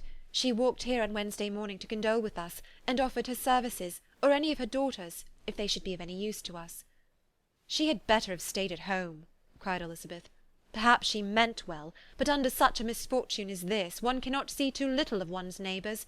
Assistance is impossible, condolence insufferable. Let them triumph over us at a distance, and be satisfied. She then proceeded to inquire into the measures which her father had intended to pursue while in town for the recovery of his daughter. He meant, I believe, replied Jane, to go to Epsom, the place where they last changed horses, see the postillions, and try if anything could be made out from them. His principal object must be to discover the number of the hackney coach which took them from Clapham. It had come with a fare from London, and as he thought that the circumstance of a gentleman and ladies removing from one carriage into another might be remarked, he meant to make inquiries at Clapham. If he could anyhow discover at what house the coachman had before set down his fare, he determined to make inquiries there, and hoped it might not be impossible to find out the stand and number of the coach. I do not know of any other designs that he had formed, but he was in such a hurry to be gone, and his spirits so greatly discomposed, that I had difficulty in finding out even so much as this. End of chapter 47. Pride and Prejudice, by Jane Austen. Chapter 48. The whole party were in hopes of a letter from Mr. Bennet the next morning, but the post came in without bringing a single line from him. His family knew him to be, on all common occasions, a most negligent and dilatory correspondent, but at such a time they had hoped for exertion. They were forced to conclude that he had no pleasing intelligence to send, but even of that they would have been glad to be certain. Mr. Gardiner had waited only for the letters before he set off. When he was gone, they were certain at least of receiving constant information of what was going on, and their uncle promised, at parting, to prevail on Mr. Bennet to return to Longbourn, as soon as he could, to the great consolation of his sister, who considered it as the only security for her husband's not being killed in a duel. Mrs. Gardiner and the children were to remain in Hertfordshire a few days longer, as the former thought her presence might be serviceable to her nieces. She shared in their attendance on Mrs. Bennet, and was a great comfort to them in their hours of freedom. Their other aunt also visited them frequently, and as always, as she said, with the design of cheering and heartening them up, though, as she never came without reporting some fresh instance of Wickham's extravagance or irregularity, she seldom went away without leaving them more dispirited than she found them. All Meryton seemed striving to blacken the man who, but 3 months before, had been almost an angel of light. He was declared to be in debt to every tradesman in the place, and his intrigues, all honoured with the title of seduction, had been extended into every tradesman's family. Everybody declared that he was the wickedest young man in the world, and everybody began to find out that they had always distrusted the appearance of his goodness. Elizabeth, though she did not credit above half of what was said, believed enough to make her former assurance of her sister's ruin more certain, and even Jane, who believed still less of it, became almost hopeless, more especially as the time was now come when, if they had gone to Scotland, which she had never before entirely despaired of, they must in all probability have gained some news of them. Mr. Gardiner left Longbourn on Sunday. On Tuesday his wife received a letter from him. It told them that, on his arrival, he had immediately found out his brother, and persuaded him to come to Gracechurch Street; that Mr. Bennet had been to Epsom and Clapham before his arrival, but without gaining any satisfactory information; and that he was now determined to inquire at all the principal hotels in town, as Mr. Bennet thought it possible that they might have gone to one of them, on their first coming to London, before they procured lodgings. Mr. Gardiner himself did not expect any success from this measure, but as his brother was eager in it, he meant to assist him in pursuing it. He added that Mr. Bennet seemed wholly disinclined at present to leave London, and promised to write again very soon. There was also a postscript to this effect. I have written to Colonel Forster to desire him to find out, if possible, from some of the young man's intimates in the regiment, whether Wickham has any relations or connections who would be likely to know in what part of town he has now concealed himself. If there were any one that one could apply to with a probability of gaining such a clue as that, it might be of essential consequence. At present we have nothing to guide us. Colonel Forster will, I dare say, do everything in his power to satisfy us on this head. But on second thoughts, perhaps, Lizzie could tell us what relations he has now living better than any other person. Elizabeth was at no loss to understand from whence this deference to her authority proceeded, but it was not in her power to give any information of so satisfactory a nature as the compliment deserved. She had never heard of his having had any relations, except a father and a mother, both of whom had been dead many years. It was possible, however, that some of his companions in the shire might be able to give more information, and though she was not very sanguine in expecting it, the application was a something to look forward to. Every day at Longbourn was now a day of anxiety, but the most anxious part of each was when the post was expected. The arrival of letters was the grand object of every morning's impatience. Through letters, whatever of good or bad was to be told would be communicated, and every succeeding day was expected to bring some news of importance. But before they heard again from Mr. Gardiner, a letter arrived for their father, from a different quarter, from Mr. Collins, which, as Jane had received directions to open all that came for him in his absence, she accordingly read, and Elizabeth, who knew what curiosities his letters always were, looked over her and read it likewise. It was as follows. My dear Sir, I feel myself called upon, by our relationship and my situation in life, to condole with you on the grievous affliction you are now suffering under, of which we were yesterday informed by a letter from Hertfordshire.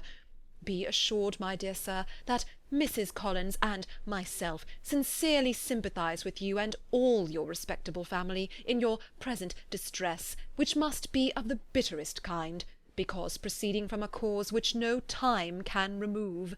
No arguments shall be wanting on my part that can alleviate so severe a misfortune, or that may comfort you under a circumstance that must be of all others the most afflicting to a parent's mind.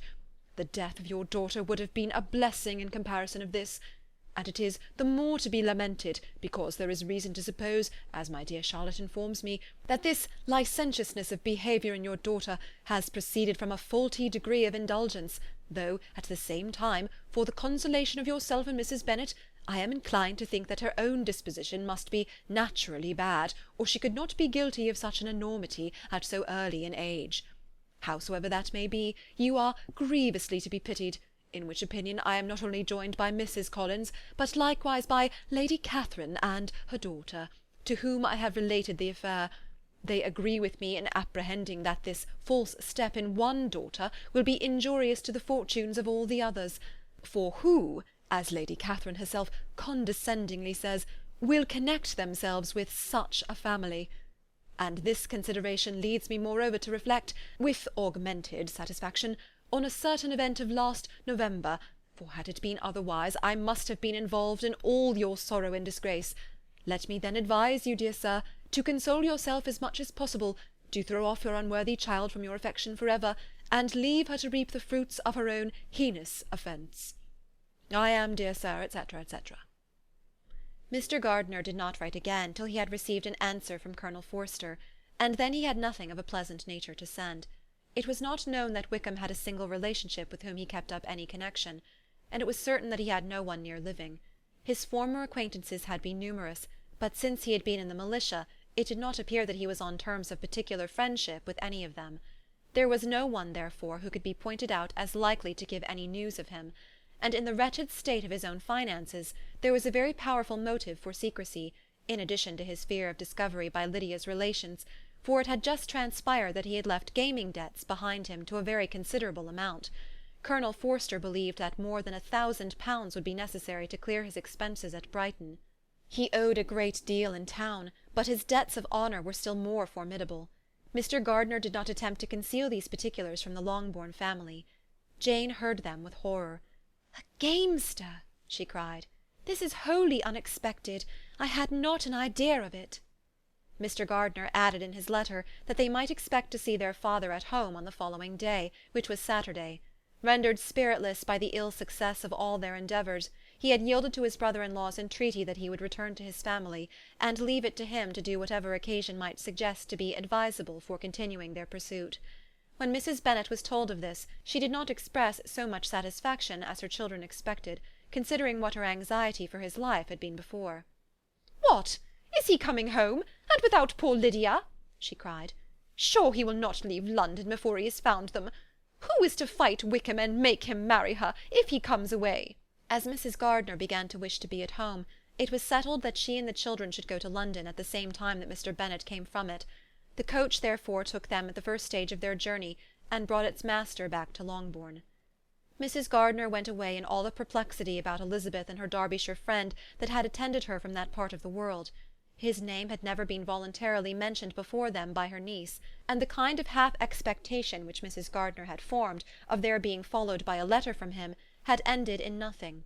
Elizabeth had received none since her return that could come from Pemberley. The present unhappy state of the family rendered any other excuse for the lowness of her spirits unnecessary. Nothing therefore could be fairly conjectured from that, though Elizabeth, who was by this time tolerably well acquainted with her own feelings, was perfectly aware that, had she known nothing of Darcy, she could have borne the dread of Lydia's infamy somewhat better. It would have spared her, she thought, one sleepless night out of 2. When Mr. Bennet arrived, he had all the appearance of his usual philosophic composure.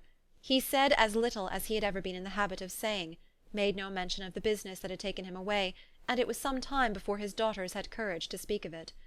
It was not till the afternoon, when he had joined them at tea, that Elizabeth ventured to introduce the subject, and then, on her briefly expressing her sorrow from what he must have endured, he replied, "Say nothing of that. Who should suffer but myself? It has been my own doing, and I ought to feel it." "You must not be too severe upon yourself," replied Elizabeth. "You may well warn me against such an evil. Human nature is so prone to fall into it. No, Lizzie, let me once in my life feel how much I have been to blame. I am not afraid of being overpowered by the impression. It will pass away soon enough." "Do you suppose them to be in London?" "Yes. Where else can they be so well concealed?" "And Lydia used to want to go to London," added Kitty. "She is happy then," said her father dryly, "and her residence there will probably be of some duration." Then, after a short silence, he continued, "Lizzie, I bear you no ill will for being justified in your advice to me last May, which, considering the event, shows some greatness of mind." They were interrupted by Miss Bennet, who came to fetch her mother's tea. "This is a parade," he cried, "which does one good. It gives such an elegance to misfortune. Another day I will do the same. I will sit in my library in my nightcap and powdering gown, and give as much trouble as I can. Or perhaps I may defer it till Kitty runs away."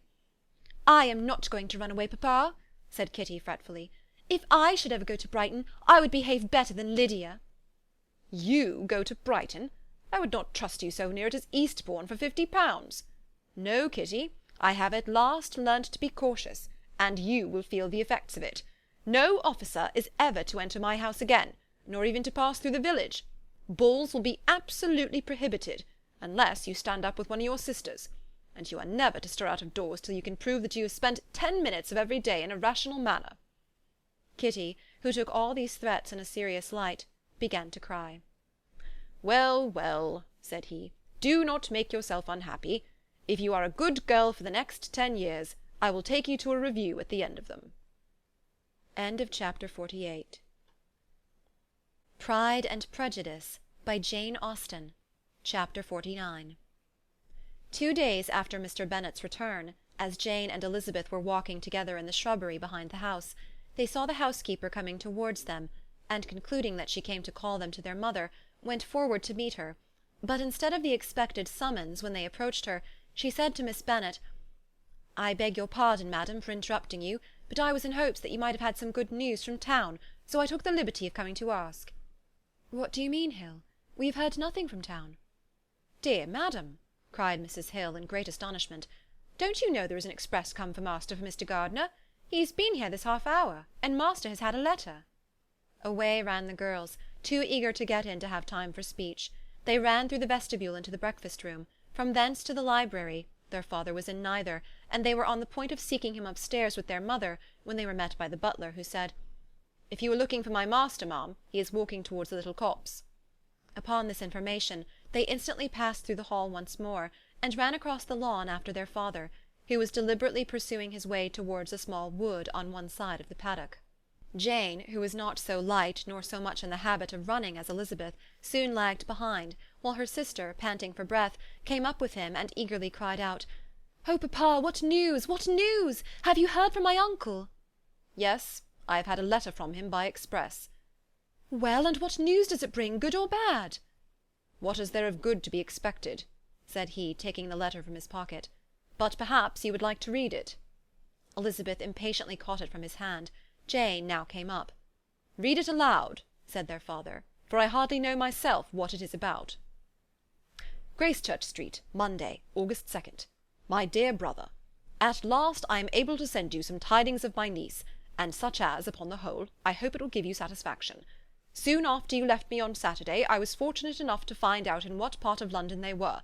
The particulars I reserve till we meet. It is enough to know they are discovered. I have seen them both." "Then it is as I always hoped," cried Jane. "They are married." Elizabeth read on. "I have seen them both. They are not married, nor can I find there was any intention of being so. But if you are willing to perform the engagements which I have ventured to make on your side, I hope it will not be long before they are. All that is required of you is, to assure to your daughter, by settlement, her equal share of the £5,000 secured among your children after the decease of yourself and my sister, and moreover to enter into an agreement of allowing her, during your life, £100 per annum. These are conditions which, considering everything, I had no hesitation in complying with, as far as I thought myself privileged, for you. I shall send this by express, that no time may be lost in bringing me your answer. You will easily comprehend from these particulars that Mr. Wickham's circumstances are not so hopeless as they are generally believed to be. The world has been deceived in that respect, and I am happy to say there will be some little money, even when all his debts are discharged, to settle on my niece, in addition to her own fortune. If, as I conclude will be the case, you send me full powers to act in your name throughout the whole of this business, I will immediately give directions to Haggerston for preparing a proper settlement. There will not be the smallest occasion for your coming to town again. Therefore stay quiet at Longbourn, and depend on my diligence and care. Send back your answer as fast as you can, and be careful to write explicitly. We have judged it best that my niece should be married from this house, of which I hope you will approve. She comes to us to-day. I shall write again as soon as anything more is determined on. Yours, etc., Edward Gardiner." "Is it possible?" cried Elizabeth when she had finished. "Can it be possible that he will marry her?" "Wickham is not so undeserving then as we had thought him," said her sister. "My dear father, I congratulate you." "And have you answered the letter?" cried Elizabeth. "No, but it must be done soon." Most earnestly did she then entreat him to lose no more time before he wrote. "Oh, my dear father," she cried, "come back and write immediately. Consider how important every moment is in such a case." "Let me write for you," said Jane, "if you dislike the trouble yourself." "I dislike it very much," he replied, "but it must be done." And so saying, he turned back with them and walked towards the house. "And may I ask," asked Elizabeth, "but the terms, I suppose, must be complied with." "Complied with? I am only ashamed of his asking so little." "And they must marry. Yet he is such a man." "Yes, yes, they must marry. There is nothing else to be done. But there are two things that I want very much to know. One is, how much money your uncle has laid down to bring it about, and the other, how am I ever to pay him?" "Money?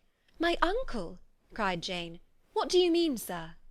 "I mean that no man in his senses would marry Lydia on so slight a temptation as 100 a year during my life, and 50 after I am gone." "That is very true," said Elizabeth, "though it had not occurred to me before. His debts to be discharged, and something still to remain. Oh, it must be my uncle's doings. Generous, good man, I am afraid he has distressed himself. A small sum could not do all this." "No," said her father, "Wickham's a fool if he takes her with a farthing less than £10,000. I should be sorry to think so ill of him in the very beginning of our relationship." £10,000! Heaven forbid! How is half such a sum to be repaid? Mr. Bennet made no answer, and each of them, deep in thought, continued silent till they reached the house. Their father then went on to the library to walk, and the girls walked into the breakfast-room. "And they are really to be married?" cried Elizabeth, as soon as they were by themselves. "How strange this is! And for this we are to be thankful. That they should marry, small as is their chance of happiness, and wretched as is his character, we are forced to rejoice. Oh, Lydia!" "I comfort myself with thinking," replied Jane, "that he certainly would not marry Lydia if he had not a real regard for her. Though our kind uncle has done something towards clearing him, I cannot believe that £10,000, or anything like it, has been advanced. He has children of his own, and may have more.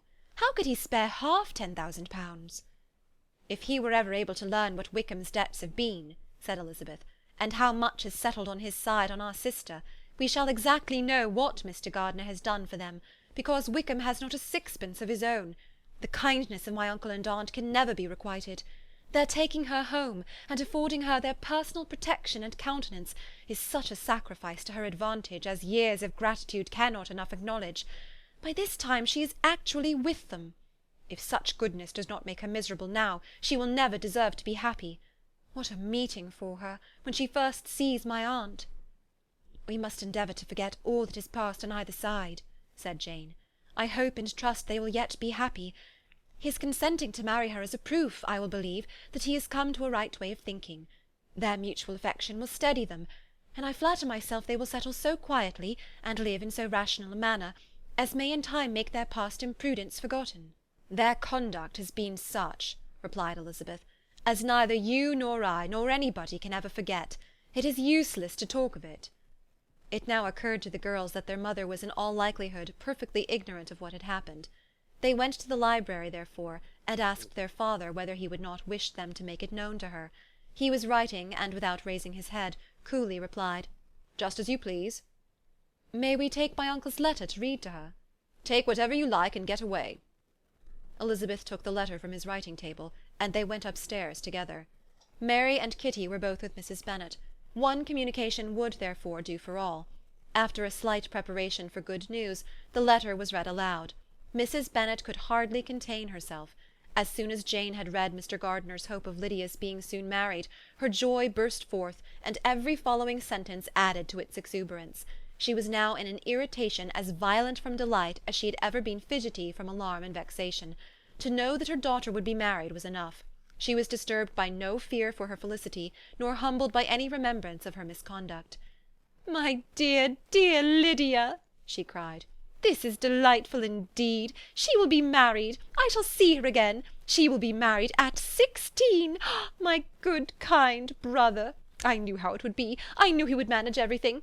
How I long to see her, and to see dear Wickham too! Oh, but the clothes, the wedding clothes! I will write to my sister Gardiner about them directly. Lizzie, my dear, run down to your father and ask him how much he will give her. Oh, stay, I will go myself. Ring the bell, Kitty, for Hill. I will put on my things in a moment. My dear, dear Lydia, how merry we shall be together when we meet!" Her eldest daughter endeavoured to give some relief to the violence of these transports by leading her thoughts to the obligations which Mr. Gardiner's behaviour laid them all under. "For we must attribute this happy conclusion," she added, "in a great measure to his kindness. We are persuaded that he has pledged himself to assist Mr. Wickham with money." "Well," cried her mother, "it is all very right. Who should do it but her own uncle? If he had not a family of his own, I and my children must have had all his money, you know, and it is the first time we had ever had anything from him except a few presents. Well, I am so happy. In a short time I shall have a daughter married. Mrs. Wickham! How well it sounds! And she was only 16 last June. My dear Jane, I am in such a flutter that I am sure I can't write, so I will dictate and you will write for me. We will settle with your father about the money afterwards, but the things should be ordered immediately." She was then proceeding to all the particulars of calico, muslin, and cambric, and would shortly have dictated some very plentiful orders, had not Jane, though with some difficulty, persuaded her to wait till her father was at leisure to be consulted. One day's delay, she observed, would be of small importance, and her mother was too happy to be quite so obstinate as usual. Other schemes, too, came into her head. "I will go to Meryton," said she, "as soon as I am dressed, and tell the good news to my sister Phillips. And as soon as I come back, I can call on Lady Lucas and Mrs. Long. Kitty, run down and order the carriage. An airing would do me a great deal of good, I am sure. Girls, can I do anything for you in Meryton? Oh, here comes Hill. My dear Hill, have you heard the good news? Miss Lydia is going to be married, and you shall all have a bowl of punch to make merry at her wedding." Mrs. Hill began instantly to express her joy. Elizabeth received her congratulations among the rest, and then, sick of this folly, took refuge in her own room, that she might think with freedom. Poor Lydia's situation must at best be bad enough, but that it was no worse she had need to be thankful. She felt it so, and though in looking forward neither rational happiness nor worldly prosperity could be justly expected for her sister, in looking back to what they had feared only 2 hours ago, she felt all the advantages of what they had gained. Chapter 49. Pride and Prejudice by Jane Austen. Chapter 50. Mr. Bennet had very often wished before this period of his life that, instead of spending his whole income, he had laid by an annual sum for the better provision of his children and of his wife, if she survived him. He now wished it more than ever. Had he done his duty in that respect, Lydia need not have been indebted to her uncle for whatever of honour or credit could now be purchased for her. The satisfaction of prevailing on one of the most worthless young men in Great Britain to be her husband might then have rested in its proper place. He was seriously concerned that a cause of so little advantage to anyone should be forwarded at the sole expense of his brother-in-law, and he was determined, if possible, to find out the extent of his assistance and to discharge the obligation as soon as he could. When first Mr. Bennet had married, economy was held to be perfectly useless, for of course they were to have a son. The son was to join in cutting off the entail as soon as he should be of age, and the widow and younger children would by that means be provided for. 5 daughters successively entered the world, but yet the son was to come, and Mrs. Bennet, for many years after Lydia's birth, had been certain that he would. This event had at last been despaired of, but it was then too late to be saving. Mrs. Bennet had no turn for economy, and her husband's love of independence had alone prevented their exceeding their income. £5,000 was settled by marriage articles on Mrs. Bennet and the children, but in what proportions it should be divided amongst the latter depended on the will of the parents. This was one point, with regard to Lydia at least, which was now to be settled, and Mr. Bennet could have no hesitation in acceding to the proposal before him. In terms of grateful acknowledgment for the kindness of his brother, though expressed most concisely, he then delivered on paper his perfect approbation of all that was done, and his willingness to fulfil the engagements that had been made for him. He had never before supposed that, could Wickham be prevailed on to marry his daughter, it would be done with so little inconvenience to himself as by the present arrangement. He would scarcely be £10 a year the loser by the 100 that was to be paid them. For what with her board and pocket allowance, and the continual presents and money which passed to her through her mother's hands, Lydia's expenses had been very little within that sum. That it would be done with such trifling exertion on his side too was another very welcome surprise, for his wish at present was to have as little trouble in the business as possible. When the first transports of rage which had produced his activity in seeking her were over, he naturally returned to all his former indolence. His letter was soon dispatched, for, though dilatory in undertaking business, he was quick in its execution. He begged to know further particulars of what he was indebted to his brother, but was too angry with Lydia to send any message to her. The good news spread quickly through the house, and with proportionate speed through the neighbourhood. It was borne in the latter with decent philosophy. To be sure, it would have been more for the advantage of conversation had Miss Lydia Bennet come upon the town, or, as the happiest alternative, been secluded from the world in some distant farmhouse. But there was much to be talked of in marrying her, and the good-natured wishes for her well-doing which had proceeded before from all the spiteful old ladies in Meryton lost but a little of their spirit in this change of circumstances, because with such a husband her misery was considered certain. It was a fortnight since Mrs. Bennet had been downstairs, but on this happy day she again took her seat at the head of the table, and in spirits oppressively high. No sentiment of shame gave a damp to her triumph. The marriage of a daughter, which had been the first object of her wishes since Jane was 16, was now on the point of accomplishment, and her thoughts and her words ran wholly on those attendants of elegant nuptials, fine muslins, new carriages, and servants. She was busily searching through the neighbourhood for a proper situation for her daughter, and without knowing or considering what their income might be, rejected many as deficient in size and importance. "Hay Park might do," said she, "if the Goldings could quit it, or the great house at Stoke, if the drawing-room were larger, but Ashworth is too far off. I could not bear to have her 10 miles from me. And as for Pulvis Lodge, the attics are dreadful." Her husband allowed her to talk on without interruption while the servants remained.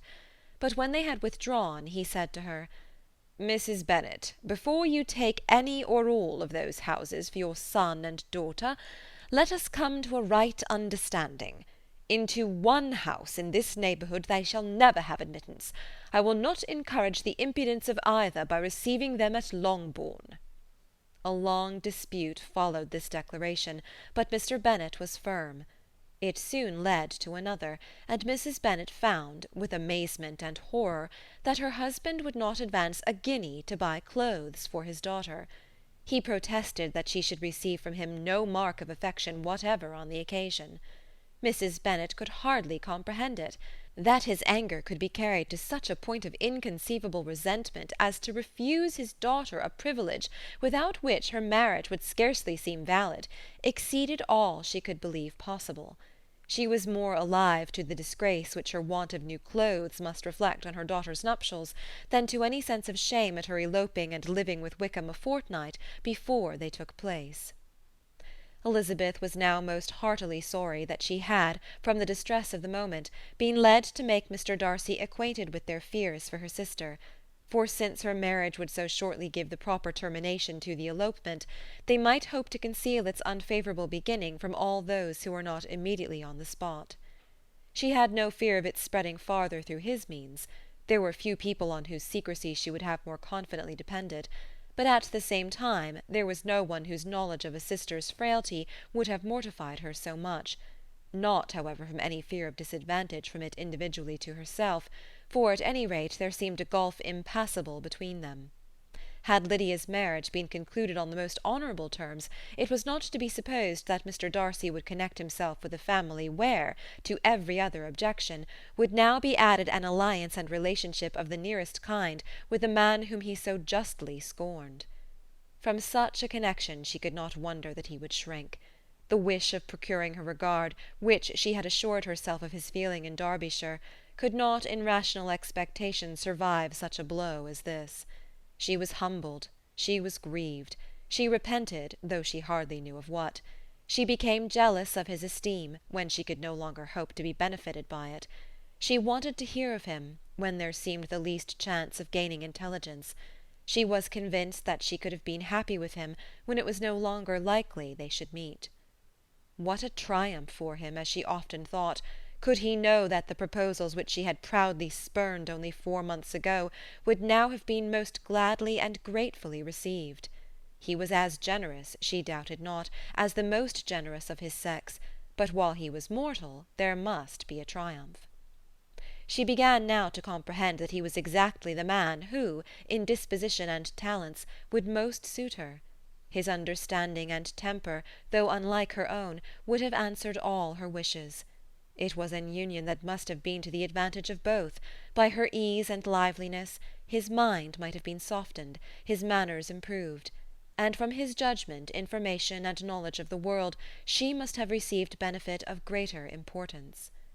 But no such happy marriage could now teach the admiring multitude what connubial felicity really was. An union of a different tendency, and precluding the possibility of the other, was soon to be formed in their family. How Wickham and Lydia were to be supported in tolerable independence she could not imagine, but how little of permanent happiness could belong to a couple who were only brought together because their passions were stronger than their virtue she could easily conjecture. Mr. Gardiner soon wrote again to his brother. To Mr. Bennet's acknowledgments he briefly replied, with assurance of his eagerness to promote the welfare of any of his family, and concluded with entreaties that the subject might never be mentioned to him again. The principal purport of his letter was to inform them that Mr. Wickham had resolved on quitting the militia. "It was greatly my wish that he should do so," he added, "as soon as his marriage was fixed on, and I think you will agree with me in considering the removal from that corps as highly advisable, both on his account and my niece's. It is Mr. Wickham's intention to go into the regulars, and among his former friends there are still some who are able and willing to assist him in the army. He has the promise of an ensigncy in General Blank's regiment, now quartered in the north. It is an advantage to have it so far from this part of the kingdom. He promises fairly, and I hope among different people, where they may each have a character to preserve, they will both be more prudent. I have written to Colonel Forster to inform him of our present arrangements, and to request that he will satisfy the various creditors of Mr. Wickham in and near Brighton with assurances of speedy payment, for which I have pledged myself. And will you give yourself the trouble of carrying similar assurances to his creditors in Meryton, of whom I shall subjoin a list according to his information. He has given in all his debts. I hope at least he has not deceived us. Haggerston has our directions, and all will be completed in a week. They will then join his regiment, unless they are first invited to Longbourn, and I understand from Mrs. Gardiner that my niece is very desirous of seeing you all before she leaves the south. She is well, and begs to be dutifully remembered to you and your mother. Yours, etc., E. Gardiner. Mr. Bennet and his daughters saw all the advantages of Wickham's removal from the shire as clearly as Mr. Gardiner could do. But Mrs. Bennet was not so well pleased with it. Lydia's being settled in the north, just when she had expected most pleasure and pride in her company, for she had by no means given up her plan of their residing in Hertfordshire, was a severe disappointment, and besides it was such a pity that Lydia should be taken from a regiment where she was acquainted with everybody, and had so many favourites. "She is so fond of Mrs. Forster," said she, "it will be quite shocking to send her away. And there are several of the young men, too, that she likes very much. The officers may not be so pleasant in General Blank's regiment." His daughter's request, for such it might be considered, of being admitted into her family again before she set off for the north, received at first an absolute negative. But Jane and Elizabeth, who agreed in wishing, for the sake of their sister's feelings and consequence, that she should be noticed on her marriage by her parents, urged him so earnestly, yet so rationally and so mildly, to receive her and her husband at Longbourn as soon as they were married, that he was prevailed on to think as they thought and act as they wished. And their mother had the satisfaction of knowing that she would be able to show her married daughter in the neighbourhood before she was banished to the north. When Mr. Bennet wrote again to his brother, therefore, he sent his permission for them to come, and it was settled that as soon as the ceremony was over they should proceed to Longbourn. Elizabeth was surprised, however, that Wickham should consent to such a scheme, and had she consulted only her own inclination, any meeting with him would have been the last object of her wishes. End of chapter 50.